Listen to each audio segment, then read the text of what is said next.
everyone, Quantum Audiobook here. Sorry for interrupting, but if you're enjoying this content, please consider subscribing to the channel. Also, feel free to share your thoughts on this novel in the comments, and don't forget to like the video. Peru. Alexander picked the Den Mushi. Admiral Universe, you are hereby ordered to find and capture Pirate Gold Roger, dead or alive. Kong's voice came from the other side. Alexander was resting on his ship on his recliner. Yawn, what did he do to anger you people so much? You damn well know that. The 5 elders have agreed to let you keep the 5 billion berries bounty for catching him too. Where is he right now? Alexander asked. On the island called Baitrilla Island in the South Blue. You are allowed to use any force needed. Kong told him. Okay, I'll see what I can do. He hung up and looked at his captain. Bald Chad, to the South Blue. Baitrilla Island. He ordered. Baitrilla Island. Rouge, I don't have a lot of time. The Marines will be after me and my stay here will only put your life in danger. I must go. Roger said. Rouge had teary eyes. What did you see at Raftel that they want to kill you? I can't tell you that. It will put your life in danger. You must stay safe and give birth to our child. Roger sternly told her. He was hoping his child would accomplish what he couldn't. Soon, Roger boarded his small ship and headed to Loguetown, his homeland, to surrender. Fighting now wasn't worth it. Grand Line, Paradise. Alexander was on his way to get Roger. He wasn't going to attack, he just wanted to ask some questions. Boss, there seems to be a small ship coming towards us. It's a pirate ship.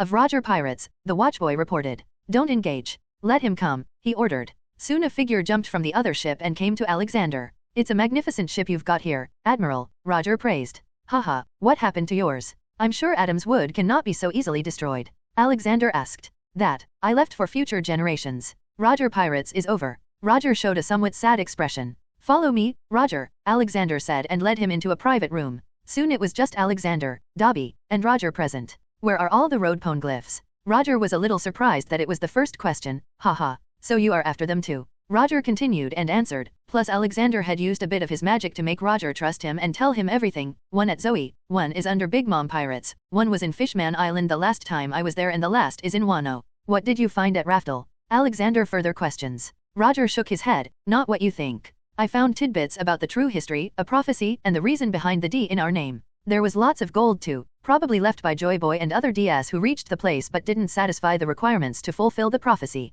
Dobby chimed in, let me guess, the prophecy is related to someone with the initial D will destroy the world government. Haha, but just the name will not be enough. You need the will of the D. It is a man's characteristics, nature to explore and be good, a man with the power to talk with beings no one can, the power to change hearts of even the cruelest of all. Someday a man like that will come and bring dawn to the world. But he will also need the 3 ancient weapons. Roger told them. Didn't you have this will of the D and what are these ancient weapons? Alexander asked. I think I do. But I am not in the right era. Poseidon, one of the 3 ancient weapons is still not born. So there is no way for me to fulfill the prophecy and open the secret chamber in Raftel. The other 2 ancient weapons are Pluton and Uranus, Roger said. What did you learn about the history there? That the world government is the true enemy of the world. They have made the people believe that they won against the Great Kingdom but in truth, something else happened. There was also something about Wano and that it should be opened up. Other than that, there wasn't much written on the false true poneglyph. The real poneglyph with true history is inside another secret chamber there. I don't know much about what's inside, Roger explained.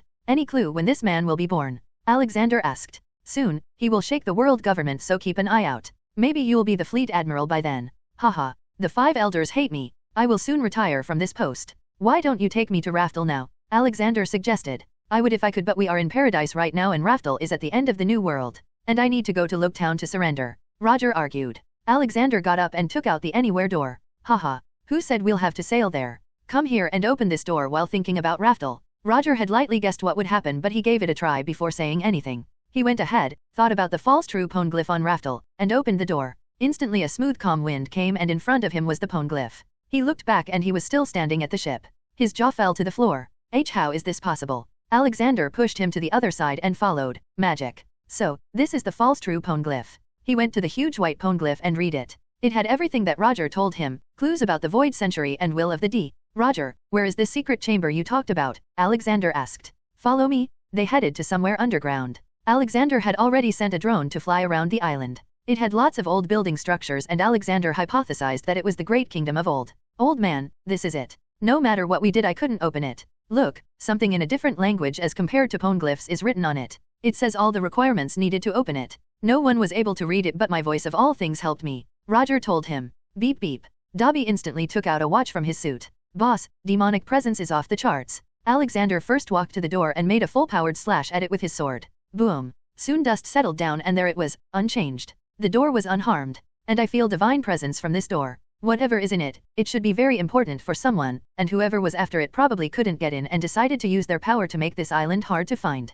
Can you open it? Dobby asked. Yes, probably, but that would also destroy this planet. I can only sense with my haki that this secret chamber goes very deep into the ground. If I removed it, it would do something to the planet's core. If I destroy it with the necessary strength, then my power would destroy most of the planet with it. Alexander said while thinking hard. Roger was silently hearing everything in awe. He had no idea that such a powerful monster worked for the Marines. No wonder they can rule for 800 years, they must have lots of powerful people like him. Roger didn't know at the moment that Alexander wasn't really affiliated with the world government. Dobby took out another instrument that mapped the ground. Yes, you are right, boss. Not just that, this whole chamber is made of sea stones. Sigh. Then it seems we'll have to wait for a few years and help the person who can open it reach this place. Until then, I will start destroying the world government. I already have my shops mostly everywhere, taking over the world won't be a problem. Alexander decided. Wait, destroy the world government? Taking over the world? What are you talking about? Roger confusedly asked. Kid, I don't work for the world government for money or anything.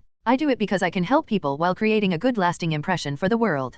An impression which the world government cannot spoil no matter what propaganda they use. Even if this person with the will of D doesn't come, the world government will still fall and a new dawn will still come. Alexander announced. Roger truly believed Alexander. He had seen Alexander slapping a world noble from his own eyes after all. Then, can you do something for me? What is it, kid? Alexander asked. Roger took a leap of faith by doing this. He couldn't believe himself that he was going to tell this to a Marine. An admiral on that. My wife is pregnant. Oh, congratulations, Alexander commented. I am going to surrender in Loguetown. They will come after everyone related to me. They already know about my wife, poor Gasti Rouge. They will kill her and if she survives she will live the rest of her life on the run. A regret I will take with me to my grave. Can you save my son? He's innocent. Roger suddenly went down on his knees. His desperation to keep his family safe was clear. Alexander quickly held his shoulders and made him stand up. God damn it, boy. You are the GOLD Roger, act like him. Alexander felt bad for the man, truly bad. Why just your son and not your wife? I'll save them both. No child should ever have to grow up without a mother. I will also save you at your execution secretly. However, the world must see GOLD Roger die first so that all pirates can get a lesson and stop their criminal activities, he thought. Roger looked him in the eye. Why would you do that? Is your wife a pirate who likes to kill people for fun? Alexander asked. Roger strongly shook his head. No, she's a normal village girl. Though she's quite strong. Then you have your answer. Now, let's go back. I'll take you to Loguetown. They will give me 5 billion berries for catching you. I'll give that money to your wife. That's gotta be enough to live a good life. He proposed. Roger got up and lifted both his hands to get cuffed. Alexander raised his eyebrows. You thinking about running? No, he replied. Then it's cool. Just follow me. They opened the door and returned to the ship. You are free to roam around the ship, Roger. Roger did just that. His presence sometimes spooked the Marines on the ship, but after Alexander's explanation, they all became used to his presence. All the people on board his ship believed more in Alexander than the world government. Such a magnificent ship. It runs so fast without needing the air current. I didn't know the world government had things like these. Roger marveled at the ship. They don't. I made this ship on my own. They don't even have its designs. Alexander corrected him. Then you must be a really intelligent man, Roger remarked and went on to see more things. Alexander stayed behind and called Kong. Yes. King Kong, I caught Roger. He informed. Did you catch his wife too? Kong asked. No, I didn't find her on the island. I don't think Roger would be foolish enough to leave her there. Alexander answered. It's all right, bring him to Loguetown and put him in Seastone cell. The reward for catching him will be given to you soon. Kong said that much and hung up. Kong looked at the 5 elders in front of him. He had come to marry Geois for a monthly meeting with them. Admiral Universe has done the job magnificently. Now we must eliminate Roger as soon as possible. An elder said. But don't you want to interrogate him? Kong asked. No, he already knows too much. Death is the only judgment for him no matter what he says. The same elder answered. Then what if he said something to Admiral Universe? Kong questioned. He won't. No pirate would ever trust a marine. Especially those in high positions. You can proceed as ordered. You may leave now. No one in the room knew that Roger had seen Alexander slapping a world noble and respected him for that. Once Kong left the room, the elders talked among themselves. We caught another O'Hara scholars ship yesterday. They are getting too much interested in history it seems. One of the elders stated. Let's tell CP9 to keep an eye on all the Oharans coming out of there. If even the slightest clue of them breaking the law is found, they shall be destroyed and erased. Another elder suggested. They all agreed and called Spandine, the new chief of CP9, an organization that was top secret because they had the authority to kill any citizen for not following orders of world government or working against its interests. Loguetown. They got down the Marine's only dock and transported Roger to the prison. Garp was temporarily selected as the Loguetown governor. The world government's reasoning was that Garp had fought Roger many times and should have no friendly relations with him. They were so wrong. Haha, Vice Admiral Garp, the hero of Marines, congratulations on your promotion. Roger taunted. Garp didn't like the addition to his name because he knew he didn't do it alone. I told you, you would get caught someday. Now, look at you. Garp taunted back. Every journey has an end, Garp. I consider myself lucky for knowing where mine ends. Roger responded, looking out of the window at the execution platform at a distance. When is it going to be? He asked. In a week. But it has been publicized that it'll happen in 3 days to lure out any supporters of yours. Garp revealed. Ha, such underhanded tactics. What else can you expect from the world government? Just leave me in peace now, he said and sat down on the floor in his cell. Just 4 days later, Shiki attacked Loguetown and got beaten bloody by Alexander. He came without knowing that an admiral was there. The world government was happy with getting Shiki. The man was very influential amongst pirates. Now because of Shiki's stunt, everyone understood that attacking Loguetown would be suicide, so they all stopped. Alexander was also satisfied by catching Shiki because unlike Roger, Shiki was a man who liked pillaging and killing. He was a true pirate. The day of execution, Garp came to Roger's cell to take him to the execution platform. Garp, will you do something for me? Roger asked. Shut up and just come along, Garp grunted. Garp, I have a wife and son that will be born soon. They are innocent. Please promise me you'll take care of them. Garp came up to him and held his collar. God damn it, Roger. Why are you asking me? Because you are a Marine. A true Marine. I know you will do it. They won't cause trouble. I have asked someone else to make a disguise for them. Roger added. It must be old man. You didn't spare him either, did you? He already had enough on his plate. The world government is looking for ways to kill him already and you want to give them more reasons. Roger's eyes became wide open from this revelation. What? Why would they want to kill a strong Marine like that? Because he's a loose cannon. He has already killed a celestial dragon before. He's only alive because the world government doesn't have enough manpower to take him down. He is a true Marine. Not me, Garp told him. Garp had found out about everything after he became Vice Admiral. He had a long chat with Sengoku. After that, respect for Alexander only increased in their minds. Garp there decided to not take a promotion and work as a good guy, while Sengoku decided he wants to become Fleet Admiral and change the system. Something he would later realize was not possible. Roger didn't say anything else and just followed Garp. He was made to walk through the crowd that was booing at him. He honestly felt like booing back at them for being so stupid to not realize how the world government was using them. How they lived in a false sense of security. He walked up the platform and looked back. He saw the hidden faces of his crew members. They were crying. Especially Shanks and Buggy. Any last words you want to say? The executor asked. He sat down and looked back at the huge crowd. Hey, where is your treasure? A man from the crowd asked. Alexander saw Roger smirk. God damn it, Roger. Don't do it. Roger opened his mouth to speak. You want my treasure? You can have it. I left everything I gathered together in one place. Now you'll just have to find it. I left everything this world has to offer there. The sword fell on his neck and his lifeless head rolled down the long high stairs of the execution platform. His words and execution marked the start of the golden age of pirates. Just before the sword touched Roger's neck, the time stopped. Alexander appeared in front of him out of nowhere and hit his head with a hammer, making him fall unconscious. Roger saw it happening but couldn't react. Alexander instantly exchanged the body with a new fake one. Soon the head rolled down the platform. Garp sighed in disappointment. Shanks and Buggy were crying in the crowd. Many young aspiring bad guys were among the crowd who came to see the execution of the legendary Gold Roger. Alexander noticed Dragon as well. The boy had seemingly disappeared without a clue after joining the Marines for a year. He was stationed at Sabaody Archipelago and probably saw the dark side of the world. Alexander obviously knew what the kid was up to and he helped him secretly. How else could a young man like him start a world revolution army? Though it was still in its early phase, he could have made people forget whatever Roger said, but he didn't. 1. Because it would create more trouble for the world government. 2. It was probably done by Roger because he knew something Alexander didn't. What did you do? Why are you smiling? Garp asked him. Haha, I'm always smiling. What's so wrong with that? Alexander shrugged and walked away.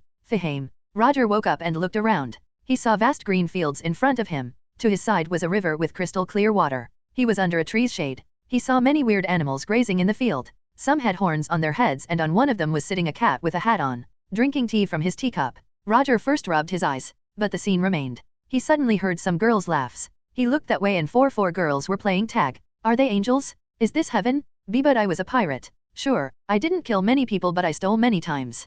Pretty sure that should have taken me to hell. The girls started playing hide and seek and Gina, baby 5, came to the tree to hide. There she saw Roger. She instantly recognized the face. She had seen his picture on a bounty poster she ate back when she was alone in the jungle. Who are you, mister? She innocently asked. I am Gold Roger. Is this heaven? He asked. Gina cutely nodded. After all, if heaven existed then this was it for her. She couldn't imagine another place being better than here. Sleep with the best grandma, eat all you want, play with sisters and cute horses, unicorns, but she sees them as horses. She had it all. Yes, mister. This is heaven. She answered. Mister, can you help me climb? She asked. Roger picked her up and put her on a tree branch. Then, are you an angel? Gina again nodded. After all, Alexander always called her his little angel. Roger had tears roll down his eyes. I don't deserve this. Not after leaving Rouge like that. Just at that moment Alexander and Dobby appeared. They both facepalmed themselves. He first looked at Gina on the tree. My little angel, I told you no climbing unless you learn everything. This is dangerous. He went ahead and picked her up. But Grandpa, I need to hide. We're playing, she said with utmost urgency and furrowed brows. Oh, that's a big problem. Why don't you hide under my cloak? He proposed. That is the best. She climbed down and stuck to his waist under the cloak like a koala. Roger came out of his sorrow and looked at Alexander. He jumped and hugged him. I am sorry, old man. They probably killed you too for helping me. Bam. What the hell are you cooking in that nut-sized brain? This is not heaven. I am not dead. This is just where I live. Alexander explained. What? How? Magic. The world outside thinks you're dead and... Bam. He again received a fist to his head. What the hell was that ending speech of yours? Ah, that. I saw myself doing that in a dream, so I decided to do it in real life too. He gave the reasoning, which only made Alexander facepalm again. So, you said out there. That means we're inside somewhere. This is pretty nice, and she called you Grandpa. SHHHHHH. I'm hiding? Gina quickly voiced her concern in a whisper. Damn it, me and my darn mouth. Alexander cursed himself. I'm not telling you anything. You will stay here for a while. You will start working on how you walk and talk in another style. You need to change everything to make a new identity. Shave that mustache too and get a new haircut. I will go out and find your wife. The Marines will likely search for her in every nook and cranny. Alexander instructed him and decided to leave. Wait, old man. Thank you for all that you are doing for me. I will repay you somehow. I promise. Roger firmly promised. Ha ha ha. Since when did pirates start to give? Alexander laughed. I'm no longer a pirate. I'm just a man who wants to live as a good father and husband. Then your training starts now. Hide this koala. Alexander picked Gina and put her on Roger's waist under his cloak. She stayed quiet like a good koala the whole time. Old man, there is a cowfish fishman shipwright in Water 7 by the name Tom. He made my Oro Jackson. I think they will kill him too, so please save him if you can. Roger told him. Alexander nodded and looked at Gina. My little koala. Show Roger the way to the castle please. Alexander told her. Yes Grandpa, she whispered. She told Roger to walk in a direction. Whenever he would start going wrong she'd just pinch him. Water 7, a beautiful city known for its shipwrights. But it was also sinking. The current group of houses were built on top of the last group from at most a couple of decades before.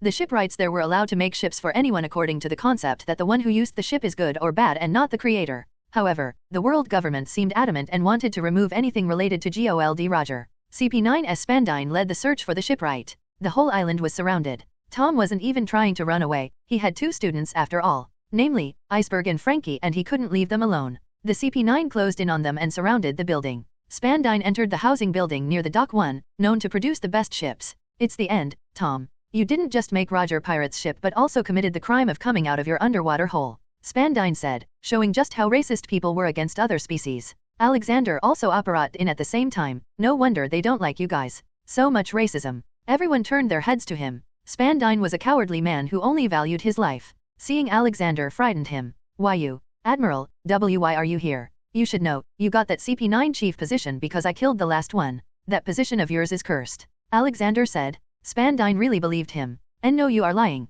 He denied it. Suddenly a small boat appeared over him and fell on him. See, I told you, you're cursed now, Alexander repeated. But we are inside the house, how did a boat appear here? Spandine asked. Don't ask me, it's the curse. Alexander shrugged and walked to Tom. Tom, if you want to live, then come with me. You can still make ships, maybe not as good as these but you will still be free. While these guys will just kill you, he offered. Spandine heard him speak and shouted, no, he is our guy. He will die for making Oro Jackso. He couldn't complete the sentence as a punch came to his head and just passed by an inch from his head. He stood flabbergasted and shocked. What the hell, what was that? I didn't even see anything, Spandine questioned himself. Boy, watch out for that curse. It nearly killed you. Alexander voiced. Spandine understood the meaning of his words and just shut up. He knew Alexander wasn't like other Marines. He would really kill him if he got annoyed, and nothing was more important than staying alive. Even if he fails the task, he could ask for forgiveness by licking the boots of the 5 elders for a while. Alexander looked back at Tom. Tell me, what's your wish? Can I bring my students with me? He asked. Alexander looked up at the first floor and 2 small heads were peeking down from the corner. Haha, sure, why not? You can even bring all your equipment. No matter how big it is. Alexander said. Then I want to bring my whole personal shipyard. I made that myself some years ago, he requested. Alexander nodded at Dobby for him to start working. He then looked back at Spandine. Go back and tell the elders that Tom will be working for me from now on and no one messes with my employee. You got that? The man nodded repeatedly and ran away with his people. Soon Dobby also returned with a miniaturized shipyard. Okay, let's go then. He brought Tom, Iceberg, and Frankie to the Goa Kingdom, a place where he originated from in this world. He had already fortified the island without anyone knowing, so it was really the safest place for anyone. He made him a shipyard near the docks of Fuchsia village. He ignored the main city as it was too corrupted, and that was the only place Alexander had let the Goa Kingdom's royal family rule. Tom looked around the village, the hill, and the sea. This is very different. But better too. It's peaceful enough to let me do all my projects. There is a big shop in the village called Kindheart Mall. You can buy anything there, from a small nail to a huge piece of special wood. You can also sell whatever you make to the shop. These shops are all around the world, so your ships will be sold to the best bidders. Like always, the shop keeps 10% of the profits and you keep 90%. Alexander explained to him. What a convenient thing to have. I had heard about one of these shops in Water 7 but never got the chance to visit. It seems I'll complete my due visit, he thought. Okay, I'll leave you to that. Nobody will disturb you here. The whole island is under my protection. Alexander informed him and returned to Fahim. He appeared in the castle and saw everyone gathered in the garden. No, not like that, girls. Now watch and learn. Douglas spoke and started cutting Roger's hair. Besides him were Jenny and Gina. Since when did you become a haircut expert? Alexander asked. Boss, if you cut the grass of the whole planet with scissors, the scissor becomes like an extension of your body. I can feel every hair touching the blade. Thank you for teaching me this wonderful art. Douglas thanked. Damn it, Douglas, I didn't do it so you can be a barber, Alexander complained. I'm afraid the damage has been done. He argued. Sigh. If that's the case and you love doing it so much, then from today, you will trim the hair of every animal in Fahim with that scissor, Alexander ordered. Douglas paled at that mention. Ahaha. I was just kidding, boss, I'm no expert barber. Both Jenny and Gina pouted. Uncle Dog lied. Uncle Dog bad. Haha. Come here, my little angels, I'll show you how it's done. Then Alexander used Roger as a mannequin and taught them. By the end of the day, Roger was in a new hairstyle with no mustache. His face was magically changed and height increased more. Okay, let's increase your height a bit more and it'll all be done. In the meantime, I'll go and save your wife. Amy is best at this stuff, so she will teach you acting. Good luck. Alexander appeared back on his ship, which was already on its way to Baitrilla. When he reached the island, he saw some marine ships already docked there. With the help of a Vivre card given by Roger, he made his way to Port de Rouge in a hurry. He found out Sakazuki was leading the command of the search. This time Alexander decided to stay hidden. If he appeared in two places with a direct connection to Roger, then the world government will find out that he helped her, which was bad for her, so she needed to die. Maybe fake, but still. He reached upon a house with shades down and lights out. Probably because of all the ruckus going outside.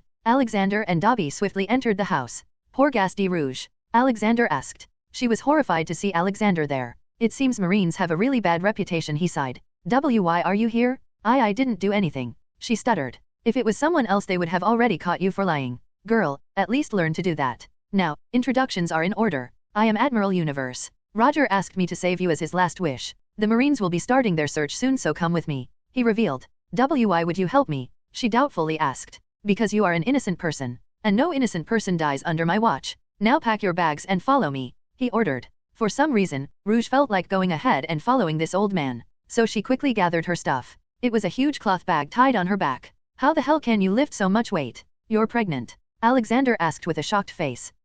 Don't take me for a weak woman, Admiral, she stubbornly replied. It seems everyone with AD in their name is a nutjob, he muttered under breath, not realizing he had AD in his name too. Okay, follow me. He took her to the Goa Kingdom through the Anywhere door and he burned the house behind after leaving a fake body. They appeared in an empty house which he reserved for them. Is this where I will live? Where are we? She inquired. Goa Kingdom. It's under my protection and control. No pirate or marine will ever harm you here, he assured her. She put down her luggage and looked around. Then she heard some footsteps. She thought she was alone and anxiously turned around. Haha, how do I look, Rouge? She looked at the strange yet familiar man. She felt like she had seen him somewhere. Do I know you, mister? She inquired. Oh, you hurt me, Rouge. The mother of my child cannot even recognize me, Roger teasingly cried. Rouge's eyes widened, then she compared the man to her late husband. And there were a lot of resemblances. Maybe normal people won't be able to recognize, but she could. She knew all the small moles on his face, and that was enough to make her believe. Her eyes teared up and she walked to him. Her arms were trying to reach for his face. Once in reach, she started caressing his face as if confirming it was him. Is it you, Roger? She asked. Finally tearing up profusely. She had kept her head strong all this time because she knew she couldn't afford to be weak. She had to keep little Ace alive. She couldn't even mourn for her husband all this time. Now, the heavens somehow brought her dead husband back. The dam she had created to stop her emotions instantly broke down. She started to loudly wail and hugged him. Is this a dream? Roger tightly hugged her. No, this is not a dream, and yes, I am your Roger. Thank goodness you are safe. How? I thought they executed you, she asked. I thought the same, and then I met a godly person. Well, that isn't important. What the main part is that we will now live like a normal family. This old man here has collected the bounty on my head and gave it to me, he informed her. Then. Ace will have a family, she happily repeated. Rouge, about our child's name. I have decided to add something. I want to make it Porgas Maxim D. Ace. Without this old man here, I think none of us would be alive right now. We owe him so much, he suggested. Porgas turned to Alexander and tried to bow, but Alexander stopped her. It's okay, child. You are pregnant, don't push yourself. You need to rest. I will give you a nanny bot. She will take care of you. He patted her head. But what if someone recognizes Roger? She scaredly asked. Don't worry, I have used my power so no one can recognize him as Roger, unless I want them to. Only you and I can see him as he is now. On the other hand, you will live with a new identity. You three are my distant relatives from now on and will have Maxim in your names. Garp won't recognize Roger and only see him as a man I planted to live with you and safeguard you, so you'll have to be a bit less lovey-dovey in front of him and slowly make it look like you fell in love and became a couple. Understood? He advised. Haha, this is going to be fun. Roger interjected and received an elbow to his stomach. Rouge looked at Alexander with a thankful gaze. Thank you. I don't think I will ever be able to repay this debt to you. I want you to be Ace's godfather, she blurted. Ha ha ha, that I will be. I'm sure that Monkey Garp will also be his godfather. So our little Ace will have 2 godfathers now. Alexander laughed. One of them is literally a god, Dobby thought while standing behind silently. Alright, I'll leave you 2 to settle down. Contact me if you have any problems. Take care. Alexander and Dobby left like they came and returned to Fahame. The year 1502. The Great Age of Pirates had begun, thanks to Roger's dumb words. But the world government wasn't worried about that at the moment. They had another problem. Mary Gosa. They caught another ship and this time they found evidence that they have been researching the poneglyphs. This must end now. Nico Alvia knows too much and so do the archaeologists of O'Hara. One elder said. Let's send Spandine with the golden den mushi. If the evidence is found then they cannot be left alive. Another one added. Yes, let's send 5 vice admirals already. The faster we deal with this the less the mess will be. We should keep Admiral Universe away from O'Hara in the meantime though, he's very unpredictable. The 5 agreed and made a decision about the fate of a whole kingdom while sitting thousands of miles away from it. That was the power of 5 elders. Fuchsia Village, Goa Kingdom. Rouge was restored to perfect health and she gave birth to an even healthier Ace. The little baby was extremely active and brought extra warmth to the whole village. Roger and Rouge were called the perfect couple for their looks by everyone whenever they went out together. Even Garp had come to see the child that he was supposed to look after. Although he didn't need to do anything as his mother was alive, he still gave orders to his friend Dodden. She was the Mt. Kalyabo mountain bandit boss of the Dodden family and a wanted criminal. Though she was a good person at heart and constantly visited Ace to make sure he was fine. Ace-chan, it's Grandpa Garp. Grap came to Ace and made faces to make him laugh. Alexander appeared behind Garp and pushed him aside. Ace-chan, Grandpa Universe is the best, right? He gave him a honey pacifier. Old man, stop bribing him. You are cheating. Garp angrily complained. Everything is fair in love and war. Alexander huffed at him. Is that right? Garp walked to Ace and put him on his shoulders. Ace-chan, I'll show you the clouds, he said and jumped high in the air and started walking with Jeppo. Eehahaha. Ace made happy noises. Alexander also appears in the air. Ace-chan, look, pretty birds. He used magic and made colorful birds. Damn it, you and your sorcery, Garp complained. Rouge looked for her baby and came out of her house. Her heart nearly fell out of her mouth when she saw them up in the air. What are you doing? That is so dangerous for Ace. They came down and handed him to his mother. It was Garp's idea. Garp looked at him like he was betrayed. No. He started it. Looking at the two she started laughing. Ha ha ha. Please never change you two. They followed in and ate together. Roger was not at home right now. He had opened his own bar and sold Alexander's fire whiskey and butterbeer. He had also invented his own whiskey called Real Men's Dream. It was extremely potent and a small shot would make you fall unconscious if you were a newcomer. Roger went by the nickname Robbie now and no one seems to care for his full name. Garp had also struck up a friendship with him. Where is Dragon-chan these days? Alexander asked. Don't know, don't care. He ran away from the Marines and became a goddamn revolutionary. He will soon have a bounty on his head. Garp sorrowfully downed a glass. Maybe he saw something on Sabayati. Probably a world noble misusing his power. Only that could change his mind. Alexander hypothesized. But he doesn't have the power to slap or kill a world noble and get away with it like you. I fear for his life. I promised her I would keep him safe.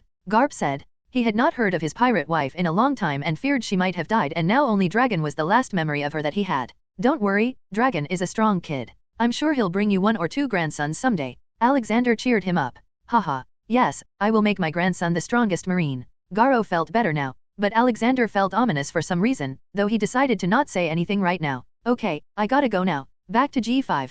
See you later. Alexander got up to leave, but he was stopped due to his den mushy sounding up. Yes, what now? He asked. On the other side was Sengoku. He had been promoted to the rank of Fleet Admiral in quite a record time, maybe because there was no other good candidate. While Kong was made the new commander-in-chief of world government. Ah, yes, old man. You have new orders. You need to go and escort Shiki to Impel Down from Loguetown. Since when did you need an admiral for that? All right, I'll go. He didn't think much and went ahead to Loguetown. The island of O'Hara, it was an island in the West Blue just below the New World. O'Hara was a country for 5,000 years when the Tree of Knowledge was planted on the very island. For millennia, scholars and archaeologists thrived there, learning about history, a course of action that the world government permitted. The island consisted primarily of archaeologists. Everything was fine until they started researching the poneglyphs, and that brought them under the world government's radar. Around the same time, a giant ex-vice admiral shipwrecked on the shores of O'Hara and was found by a little girl. They struck up a good friendship and the girl learned to smile from him. Loguetown. Alexander appeared there and took Shiki into custody. It was a simple task that didn't require his power. He was wondering why they gave it to him. Puru. Admiral Universe. A distorted voice came. Yeah, who is it? Alexander asked. That is not important. What is important is that 5 vice admirals have been sent to O'Hara, and for some reason, you have been put to a task that keeps you away from O'Hara. Is that a coincidence? The voice asked. If you're telling the truth then they are probably up to something not good. I'll check and get back to you, Dragon Shan, Alexander replied. He felt the other side going speechless and soon hanging up. Ha ha ha, he thinks he can outsmart me, ha. Alexander laughed out loud. Then he looked at Dabi. Go to O'Hara and report back if you find anything unusual. Alexander then simply called Sengoku. Boy, tell me what you are doing at O'Hara. Alexander asked. Oh, who told you that? We are doing nothing, it is a routine inspection. Sengoku tried to hide. Don't take me for a fool. Out with it now, he loudly ordered. The archaeologists at O'Hara were researching poneglyphs. Banned by the world government. They will be punished for it now. A buster call will most likely happen. These are ordered from above. Sengoku told him. God damn it, grow a spine, Sengoku. And to hell with those above. Do not kill your heart for them. You are new so you may not know all the ugly side of them, but soon you will. Now I will go and see who busts whom. Alexander angrily declared. No, don't do it, old man. I tried to keep you away because I know what you do. You can't mess with it now. They will not let you go if you do this. Sengoku tried to stop him. I am happy that you care about me, kid. But I stand for equal and fair justice. I still want to sleep at night without regrets. If this will make me their enemy then so be it. It's not like I was their ally anyway. Take care. He hung up. Soon Dabi returned. Boss, they have started to burn the Tree of Knowledge. It is supposed to be the world's biggest library, and Professor Clover, the director of the O'Hara Library, said he found out about the name of the Great Kingdom, but he was shot before he could announce, and the 5 elders called a buster call. Spandine has pressed the golden button. Okay, tell Rina to come here and sit. Safeguard the ship if some pirates attack. Shiki still needs to be taken to Impel Down. He ordered and decided to go to O'Hara. Alexander appeared at O'Hara. It was already burning red. The tree had fallen down. He was on the southernmost side of the island. There he saw a marine sitting alone for some reason. Alexander was out of his field of view. A little girl came running towards there, crying. She seemed shocked seeing the man there. Soon they started talking. But consider yourself lucky to still have your life. Try to live as plainly as you can. I left a line of ice on the sea. Travel straight ahead with this small boat, and you'll reach an island. And always remember, I am not your ally. If you do something, I'll be the first enemy to come capture you. The man said all that and started walking away. The girl scaredly turned around and shouted, my mom is on the island. No one will be saved. If it's so painful that you want to die, you're free to do so, the man said. The little girl looked down, desperate, hopeless, powerless, and sad, all these emotions going on in her young head. Knowing her mother and everyone she loved would die soon and she had to escape. It was killing her. Alexander walked towards her and patted her head softly. She looked up to see who it was. Don't worry, little one. Let's go and save your mother. The man heard him and looked back cautiously. Alexander continued speaking. If the Marine and world government can make a small child like you feel so much pain that you want to die, then they should be the ones to burn. Not O'Hara, he said and picked her up and put her on his shoulder. He then looked at the man. Who are you? He asked. The man knew who Alexander was so he saluted. I am Vice Admiral Kuzan, sir. I heard about you from Z. He said you are his favorite student. A bit lazy but still a man with a good sense of justice. I didn't think someone like you would be involved in this. He disappointedly stated.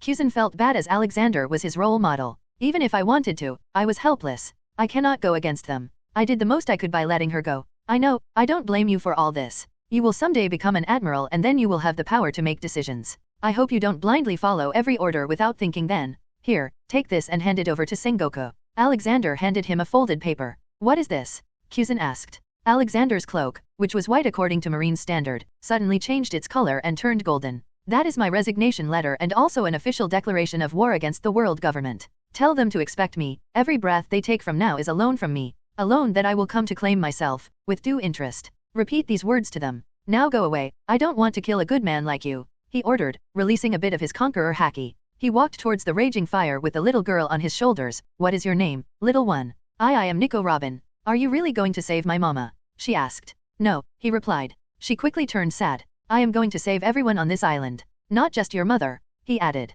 Now Robin looked at him with hope. But they are very strong, she warned worriedly. It's all right. I am also a little strong. Haven't you seen my face in the newspaper? He asked as he showed her his biceps. She was so stressed that she didn't even think before. Now she looked at him closely and recognized him. Why, you are Marine Admiral, Alexander Maxim D. Universe. Perfect answer, Robin. You are the first person in years who remembers my full name. You must be very intelligent. He praised her. But why would you go against your own people? She asked, and it was common sense asking that. Because I am disappointed by the Marines and the world government. I joined the Marines because I wanted to help people and do good. But lately, they only ask me to do bad stuff. So I have decided to protest. He explained. They will come after you then. She worriedly said. Ha ha ha. I feel happy that you worry about me, little Robin. But don't worry. As I said earlier, I'm a bit strong. Now, do you want to see magic? I can make that big tree become just like it was before falling. He told her. Really? Then please do that. My mother is in there, she requested. Alexander suddenly flew in the air, making Robin wince a little in shock.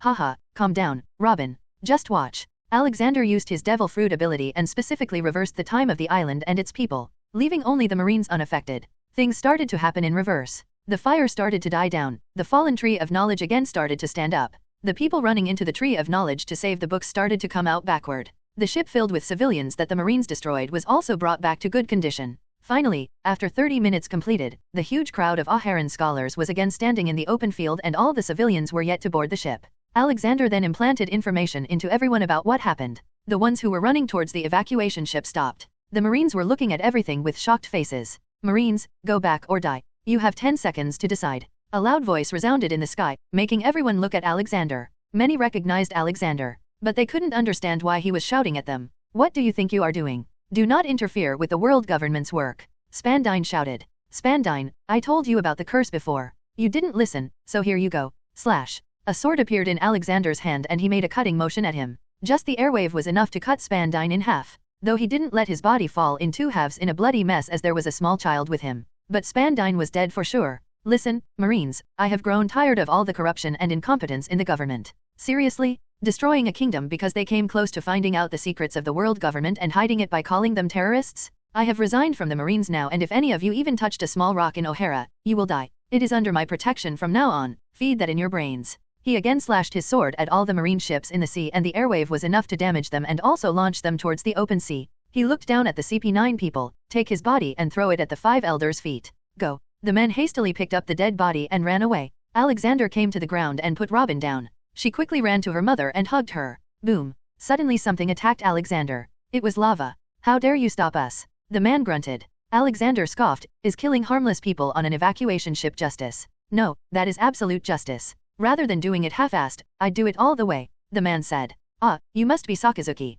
Z told me you had a sick understanding of what justice is. Let me teach you something. Alexander suddenly teleported to Sakazuki, grabbed his head with his palm, and planted it down on the ground so hard that it made a small crater. Listen to me, boy, you have no idea how corrupted the origination you work for is. If you want to talk about absolute justice, then go to Sabayati Archipelago, then to human auctioning house there. They sell human slaves there. It is run by the permission of the world government, and world nobles buy slaves there. Even when slavery is banned, it is still happening. Go and bring them to justice, only then will you have the right to call it absolute justice. Right now, you are nothing but a sick, disgusting, perverted man who likes killing people in the name of justice. He picked him from his head and threw him towards his ship many miles away in the sea now. He fell hard on it. Alexander then looked back at everyone while calming himself. They all looked at him as well. The oldest of them walked up to him slowly. It seems his gunshot wound had still not healed. He waved his hand and the bullet came out. He then gave him a small vial. Drink this, it will heal your wound. The old man didn't take it and just kneeled near his feet. Thank you. Thank you very much. Following him, everyone kneeled down and started saying thank you. Even little Robin was kneeling and thanking with her eyes watering down. Probably because she finally felt relaxed and her emotions poured out. Alexander quickly used magic to forcibly make them stand up. No, don't do that. I just did what was right. Not because I wanted praise, he said. The old man grabbed Alexander's hand with both of his hands. No, you may not show it, but we know what you have done. You became an enemy of the world government for us. They will come after you now. Haha. They have been after me for years, my friend. They just couldn't do anything because I am too strong. You can understand that from the fact that I even killed a celestial dragon on the stairs of Mary Geois and they still couldn't do anything to me. So rest assured, no harm will come to me and neither will I let any harm come to this land. O'Hara will be under me now. However, I will need your help to uncover the whole history of the Void Century, so we can deal with them. Now drink this, he explained. Clover finally drank the liquid and instantly felt good. Oh, this is magical. I feel perfectly fine now. Sol Robin suddenly shouted and ran towards a big chunk of ice. Her mother ran after her. Alexander followed behind. Is this your friend, Robin? She nodded cutely. Then I will make him good. But you will have to call me Grandpa from now on. He went close to the ice and put his hand on it. Slowly it started to melt and Sol's giant body fell to the ground. He then went to his head and poured various kinds of potions. He could have used magic but he used potions. He was planning on getting the historians to find substitute plants for potions so they can be made locally later. Okay, he is fine. But he needs rest and will wake up in a few hours. By the way, what was the name of the great kingdom you talked about, that got those old men so worked up? He suddenly asked, making everyone feel nervous. I will answer that. Oh, I haven't introduced myself. I am Professor Clover, director of O'Hara Library. In the whole incident of O'Hara, Dobby was nowhere to be found. The reason was simple. Alexander had tasked him to go and start printing his own newspapers so before the world government started demonizing O'Hara and him, he could start demonizing them. The best part was that his newspaper was going to be extremely cheap, making it accessible everywhere. To deliver, he was going to hijack the News Coup network. Mary Geoise, that was the name of the Great Kingdom. I foolishly thought that the elders would become happy if I told them this but they instead attacked us. Professor Clover revealed. Alexander fell into deep contemplation then. This is quite intelligent. They made the name of the Great Kingdom the name of their seat of power. Now, even if someone finds out about the ancient kingdom's name they would first think about informing the world government or just shrug it off. So this means that the 20 original kingdoms lost and surrendered to the Great Kingdom. The Great Kingdom then decided to truly take over the world under the pretense of being righteous. They also invited all the 20 royal families to live within Mary Geois, making it impossible to pass on the knowledge to others and making those nobles dependent on world government. Wano must know this, that is why they closed their borders, and because they had very strong people the world government just ignored them. He hypothesized. We came up with the same theory, but without proof, this will stay a theory. Professor Clover added. Sigh. Well, let's fix this place first. They will probably soon put a bounty on me, though I doubt they'll send anyone against me. Alexander said.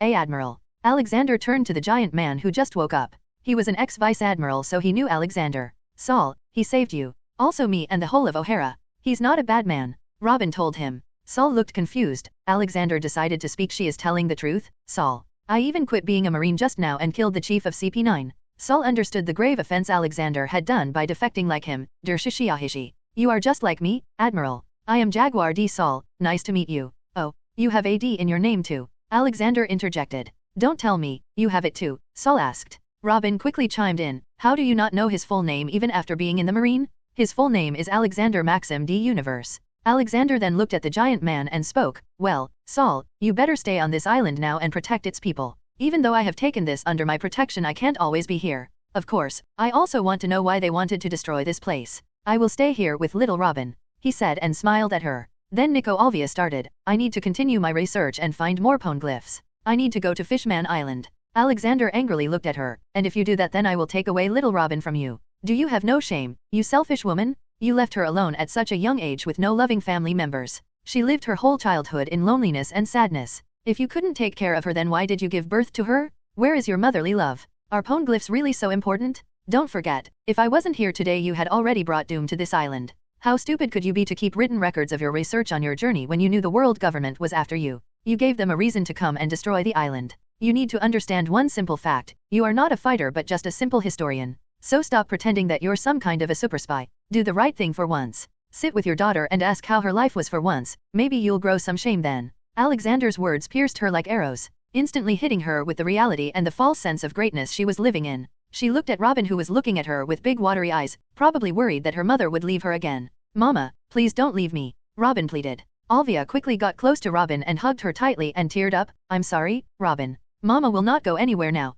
Alexander came to Robin and ruffled her hair and gave her a chocolate bar to cheer her up. Here, try this. It's sweet. Then he looked back at Sol. You are in charge of security here until I return. Some of my men will come here too, so don't fight them. They will help you. He took out his anywhere door and left. Alexander came to the island with the headquarters of the Economy News newspaper. He wanted to understand how the owner of it used news coups. Big News Morgans was the president of the World Economy newspaper and one of the emperors of the underworld. He had deep relations with lots of kingdoms. Alexander came directly to the man's office. Morgans was a man who had eaten bird fruit. With his devil fruit powers active, Morgans had the form of a very tall human albatross hybrid with small eyes and a large beak. His body is covered in white feathers, and he has a large tail and wings that resemble human arms. So, this is where the big news works. Alexander entered the office, spooking the humanoid bird. What? How did you end? Oh, Admiral Universe, what can I do for you? The man showed a change of expressions faster than the weather on the Grand Line. Nothing. I was thinking of starting my newspaper, so I came to get some tips. Maybe on how you utilize news coup. Alexander made his wish clear and sat down. Although Morgans was an underworld emperor, he was still timid when it came to messing with people of Alexander's level.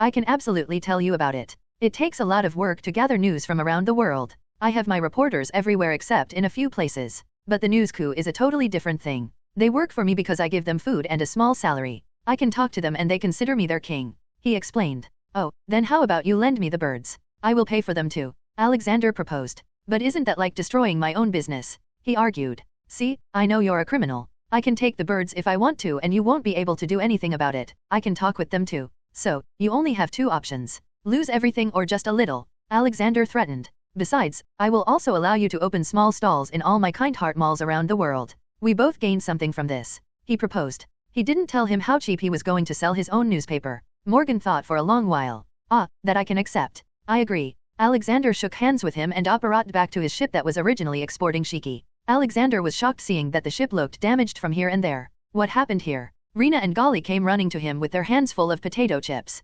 Welcome back, Grandpa. That bad man's friends came to free him, Rena reported. Where are they? Golly looked tensed. Please don't get mad, Grandpa. I ate the ship mistakenly. Though everyone on board jumped down and for some reason, they couldn't swim and drowned. What about Shiki? Alexander asked. This time Rena tensed up. Grandpa, he tried to fly away so I attacked him. He didn't wake up after I hit him. Take me to him, he instructed. They came to a crowded place. Many Marines were surrounding a body. Alexander's jaw fell when he saw it. How the hell could he wake up after that hole in his chest? Sorry, Grandpa. The two timidly apologized. It's all right. They were bad guys to begin with. You can go back now. Keep Gina company. He sent them away. Then he looked back at the Marines and said, Boys, what are you looking at?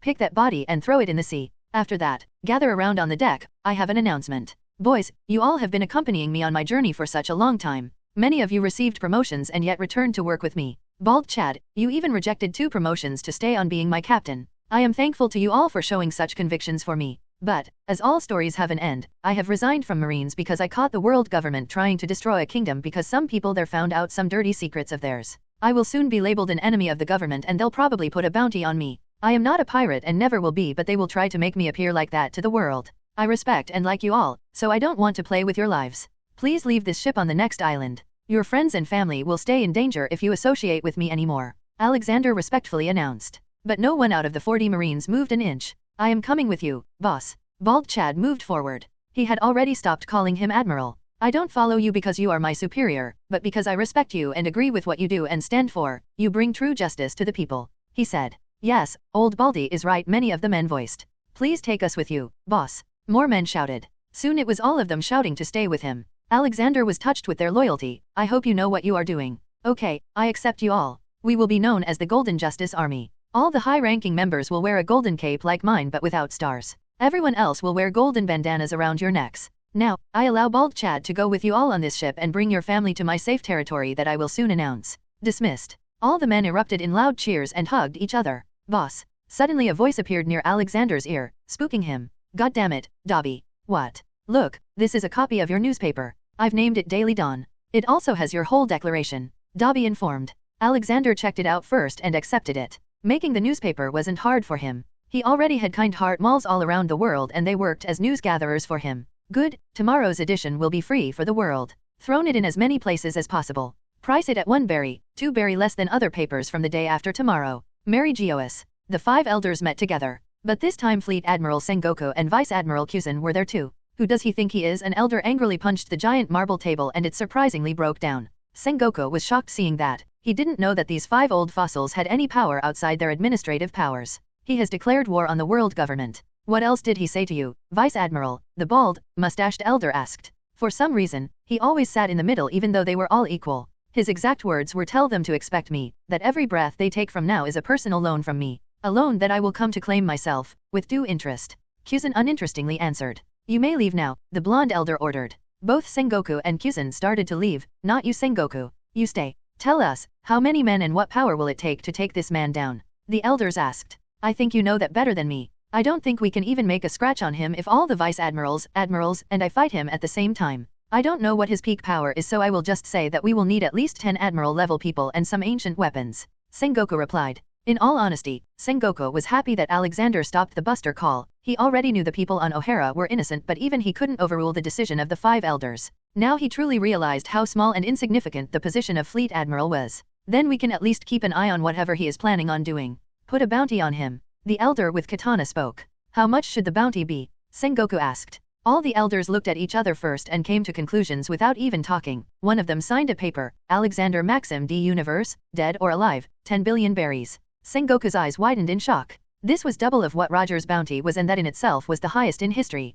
10 billion. He asked to confirm. "Yes, you heard us right. This bounty will encourage people to report him as soon as they see him. You can get to work now, Fleet Admiral," the blonde elder stated. Once they were alone, they started discussing other things. "We can use the newspaper to start spreading the word that he is an evil demonic man. Should we inform Im-sama?" All of them shook their heads after a while. "No, he hasn't done anything yet to disturb Im-sama. Let's try to deal with this ourselves." The next day, the newspapers were sent out. The Daily Dawn immediately caught everyone's eye. First, it was free that day, and second, it was a colored newspaper, unlike any other currently in circulation. So, people saw the first page. There were 2 big images. The first column was about Gold Roger and that his real name was Gold Rogers and other things Gold Rogers did in his adventures. He added many heroic stories about him saving people. Then there was Alexander's photo with the caption in bold, "World Government Lies, Disappointed Admiral Resigns." The article mainly gave the reason why Alexander quit and that the government tried to destroy a kingdom because their people found secrets of the world government. Then there was another thing added to make people angry. The existence of CP9 was revealed.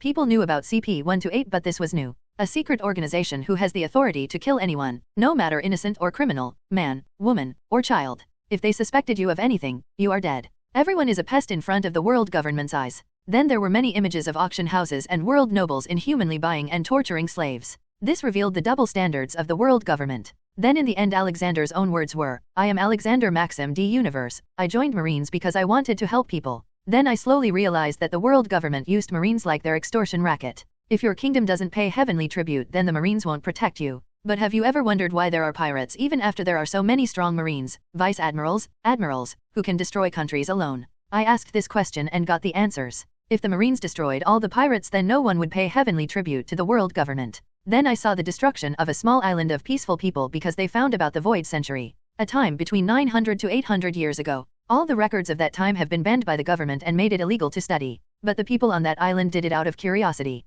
In the end, they received a buster call, a power of world government and marine that lets them call 5 vice admiral with warships and destroy the kingdom to the last human. Don't you wonder why the world government doesn't want you to find out the truth? That is because the world government miraculously came into existence in those 100 years called the Void Century. If the world government were good people, then why are they trying to hide it? Ask yourself while you sleep tonight. I am forming the Golden Justice Army. Its purpose is to unmask the evil world government and save the world from their evil motives. Whenever in trouble, go to any kind heart mall. I will protect you. I am your voice and I am your shield. Remember, the important thing is not to stop questioning. Curiosity has its own reason for existing. If questioning is getting you killed, then they are hiding something. Alexander's words made the whole world finally start questioning their stance on the world government. Those who already knew the truth smiled and those who didn't want it to come out, frowned. His words were no less than those of Roger's words, and the biggest thing was that Alexander was still alive. So everyone got excited, thinking about what was next to come. But that wasn't the only earth-shattering news. Alexander's wanted poster was also spread, and it made people question the world government even more after reading Alexander's words. Fuchsia Village. Roger picked up the newspaper and also read everything. He couldn't believe that the old man was taking such a direct approach. Then he saw the wanted poster. 10 billion berries? Goddamn, he broke my record so soon. He complained while sitting in his bar. He looked out of the window at the sky and smiled. I already miss my old days. I wonder what they all are doing. He reminisced about his crew. Wano. Kojiki Oden, a crew member of Roger Pirates and the son of Shogun Kojiki Sukiyaki. After Roger Pirates disbanded, he returned to his country with thoughts of opening it. But all his hopes were crushed when he found that his father was sick. He tried to take his position as shogun. However, he met opposition from the usurper Kurozumai Orokai and pirate Kaido. As one of the last members of the Kurozumai family, who were disgraced and stripped of their power and authority, Kurozumai Orokai developed immense greed and thirst for power from an early age due to being forced to live in poverty since birth. With his false timid attitude, he made himself the temporary shogun after Kojiki Sukiyaki fell sick. But he secretly shook hands with beast pirates and took over the country. Kaido gave Orokai the manpower to stay shogun and thwart any voice against him, while Orokai allowed Kaido to use his mineral-rich land and master craftsmen to produce weapons. Orokai brought down the image of Kojiki clan in the eyes of people. Kojiki Oden was nicknamed Idiot Lord because he danced naked every week in different towns, making it easy for Orokai to manipulate people, spreading lies that the Kojiki clan was unfit to rule and they wanted to open the borders and sell out the country. After that, Oden and all his retainers, which includes the 9 red scabbards, were sentenced to death by boiling oil. Alexander's Kind Heart Mall was present in the country, so the newspaper reported all the happenings there to the world. Fuchsia Village. Rogers, now known as Robbie, sat in his bar. Garp sat in front of him, drinking Alexander's fire whiskey. Wahahaha. Who would have guessed the old man could make such amazing stuff? He praised. Damn it, Garp. This is your 3rd glass. I hope you pay this time. Roger complained. Friends don't worry about such small things. Uncle Robbie, do you want a newspaper? Gina asked with a big bag on her back. She was the village's newspaper girl, though she was too biased for her grandpa and only sold the Daily Dawn. Girls in Fahame had asked him to come out and live there. So Alexander made them a nice small castle, and soon everyone moved into it. Rena, Amy, Golly, Jenny, Gina, Olivia, Douglas, and Hats the cat. Meanwhile, Connor was spread around the world with his 100 clones and Brian was busy managing the business, something he loved. The whole Goa kingdom was their playground and no one dared to mess with them. Haha, yes I will, Gina. Come here, your favorite ice cream is waiting. Roger said. Since Ace was born he dotted on every child he sees. Yai. Gina happily went ahead and ate her ice cream. A small perk of being the paper girl. Roger saw the newspaper and on the first page was news about Wano, that Oden was captured. Tell me, Garp, why is Kaido given so much freedom by the world government? Can't they just kill him while he's not that big of a threat? He asked. Garp also saw the news and grimaced. Sigh, the world government buys weapons from Wano now. Wano is the only place that makes Seastone's weapons. It's all about gaining something and losing something for the higher UPS. That's why you rejected the promotion. Roger guessed. Yeah, I'd rather stay away from that pit of vipers. Anyways, I gotta go now. See you someday later. Garp went away to do his job. Thank you, Uncle Robbie. I'm off to work too. Gina also hopped away. Roger alone looked at the paper. I can't let this happen. Roger pirates may have disbanded, but our brotherhood stays. He closed his shop and called Alexander. Alexander was currently in the New World, looking for a territory to take over and call it Justice Land. But most of the islands on the Grand Line were so unstable that he couldn't decide. Puru. Yeah, who? He asked. On the other side was an android of Alexander. He had put these androids as workers in Kind Heart malls. What? Why did you even let that happen? He scolded. Yes, our policy is not to meddle with the kingdom's policy, but we should save them if the kingdom itself is in danger. Okay, I will come there. He hung up. He had just received the news about Wano. Not just that, beast pirates were also attacking Kind Heart malls in Wano since the morning newspaper was sold. Puru. What now? Oh, Roger. Yes, I know. Don't worry, you don't have to do anything. I will go there personally now, he reassured. Kaido and Orokai sat on their big chairs. Around them was a big crowd and in the middle was a huge pot with boiling oil. Oden and the 9 red scabbards were made to stand near it. Oden looked at the boiling oil and then looked back at Kaido. I want a chance to get through this, I must live no matter what, he firmly said. The guard nearby him made fun of him. Get in. Begging for your life like this? You're a funny guy. Oden simply pushed him into the tub. The man screamed and his body caught fire. He somehow got out with the burning body and ran to the crowd, but no one helped him and he died. Oden then looked back at Kaido. The 10 of us will enter this, but you shall free the ones who survive, the time you decide. Orokai giggled with his ugly teeth showing. Survive. The point of this punishment is that you instantly die. Muahahaha. But Kaido had a different thought in his mind. He knew that Oden was a strong man and Kaido won the battle with him by dirty means, even though Oden could still not have defeated him, but Kurozumai Higaroshi's meddling made it look like Oden would have won against him. It was a shame for Kaido that his new scar on the chest would keep reminding him, even more so when his own daughter admired Oden more than him. Kaido looked at one of his lackeys. Bring me a clock. You have 1 hour. Worororo? Try to survive that, it's even too long for a regular bath. Kaido announced while laughing. You will hold your words. Oden lastly asked. Of course, Kaido promised. Meanwhile, the public was booing and calling him disgraceful and shouting at him to quickly just jump in the tub and die. Oden went ahead and jumped in. He shouted loudly for a second. His retainers also followed him, but when they were all on the plank leading to the tub, Oden picked it over his head. Go and watch the images before reading further on my Discord, https://discord.gg/dghcron, or see them on Instagram, https://www.instagram.com/Mr_immortal_novel. It was a shock to the 9 red scabbards. They quickly understood that their lord was trying to save them. Please stop, Lord Oden. It should be us, Lord Oden. We will carry you. They all yelled, but they were silenced by a growling shout from Oden. Shut up and stay still, that's an order. Orokai seethed in anger. What's the deal here? His retainers aren't submerged in oil. Rororo. But all 10 of them are in the pot. I have no complaints, Kaido remarked and sipped on sake. On the other hand, the public was in total shock. They had been calling him idiot or weak for losing to Kaido, but now they saw him carrying 9 fully grown samurais on his shoulder, even that in boiling oil. Their cold hearts started to change a little. Kaido's commanders were wondering what kind of skin the man had, while the 9 red scabbards were crying on the plank. Even the smoke was enough to burn their skin, and they wondered what their lord was going through. Ah, this is boring. I thought there would be more screams. When will the idiot lord die? Some people commented. Among them was Yamato, daughter of Kaido. She punched the man who trash-talked about Oden. You are the idiots, she shouted. To whom do you think you owe this peace you are living in today? She told everyone that Orokai doesn't care about anyone and only wants to destroy the country to exact his revenge. Because his father was made to commit seppuku for killing 2 other daimyos to get their lands. But his family was persecuted in the whole of Wano even after his father's death, and Orokai blamed every citizen of Wano for that. Oden then discovered countless weapons and kidnapped people, prepared as offerings to Kaido by Orokai, for selling, to have fun, or just kill them. Oden knew he couldn't win a fight, so he accepted the offer of Orokai. The offer was to dance naked in the streets as a sign of apology towards the Kurizumai family. Each time he did it he saved 100 people. He believed that Kaido would leave after 5 years as promised after their shipbuilding was complete. She shouted at all of them, finally opening their eyes about how deep in trouble they were. Although people didn't believe her instantly, doubts had taken place in their minds.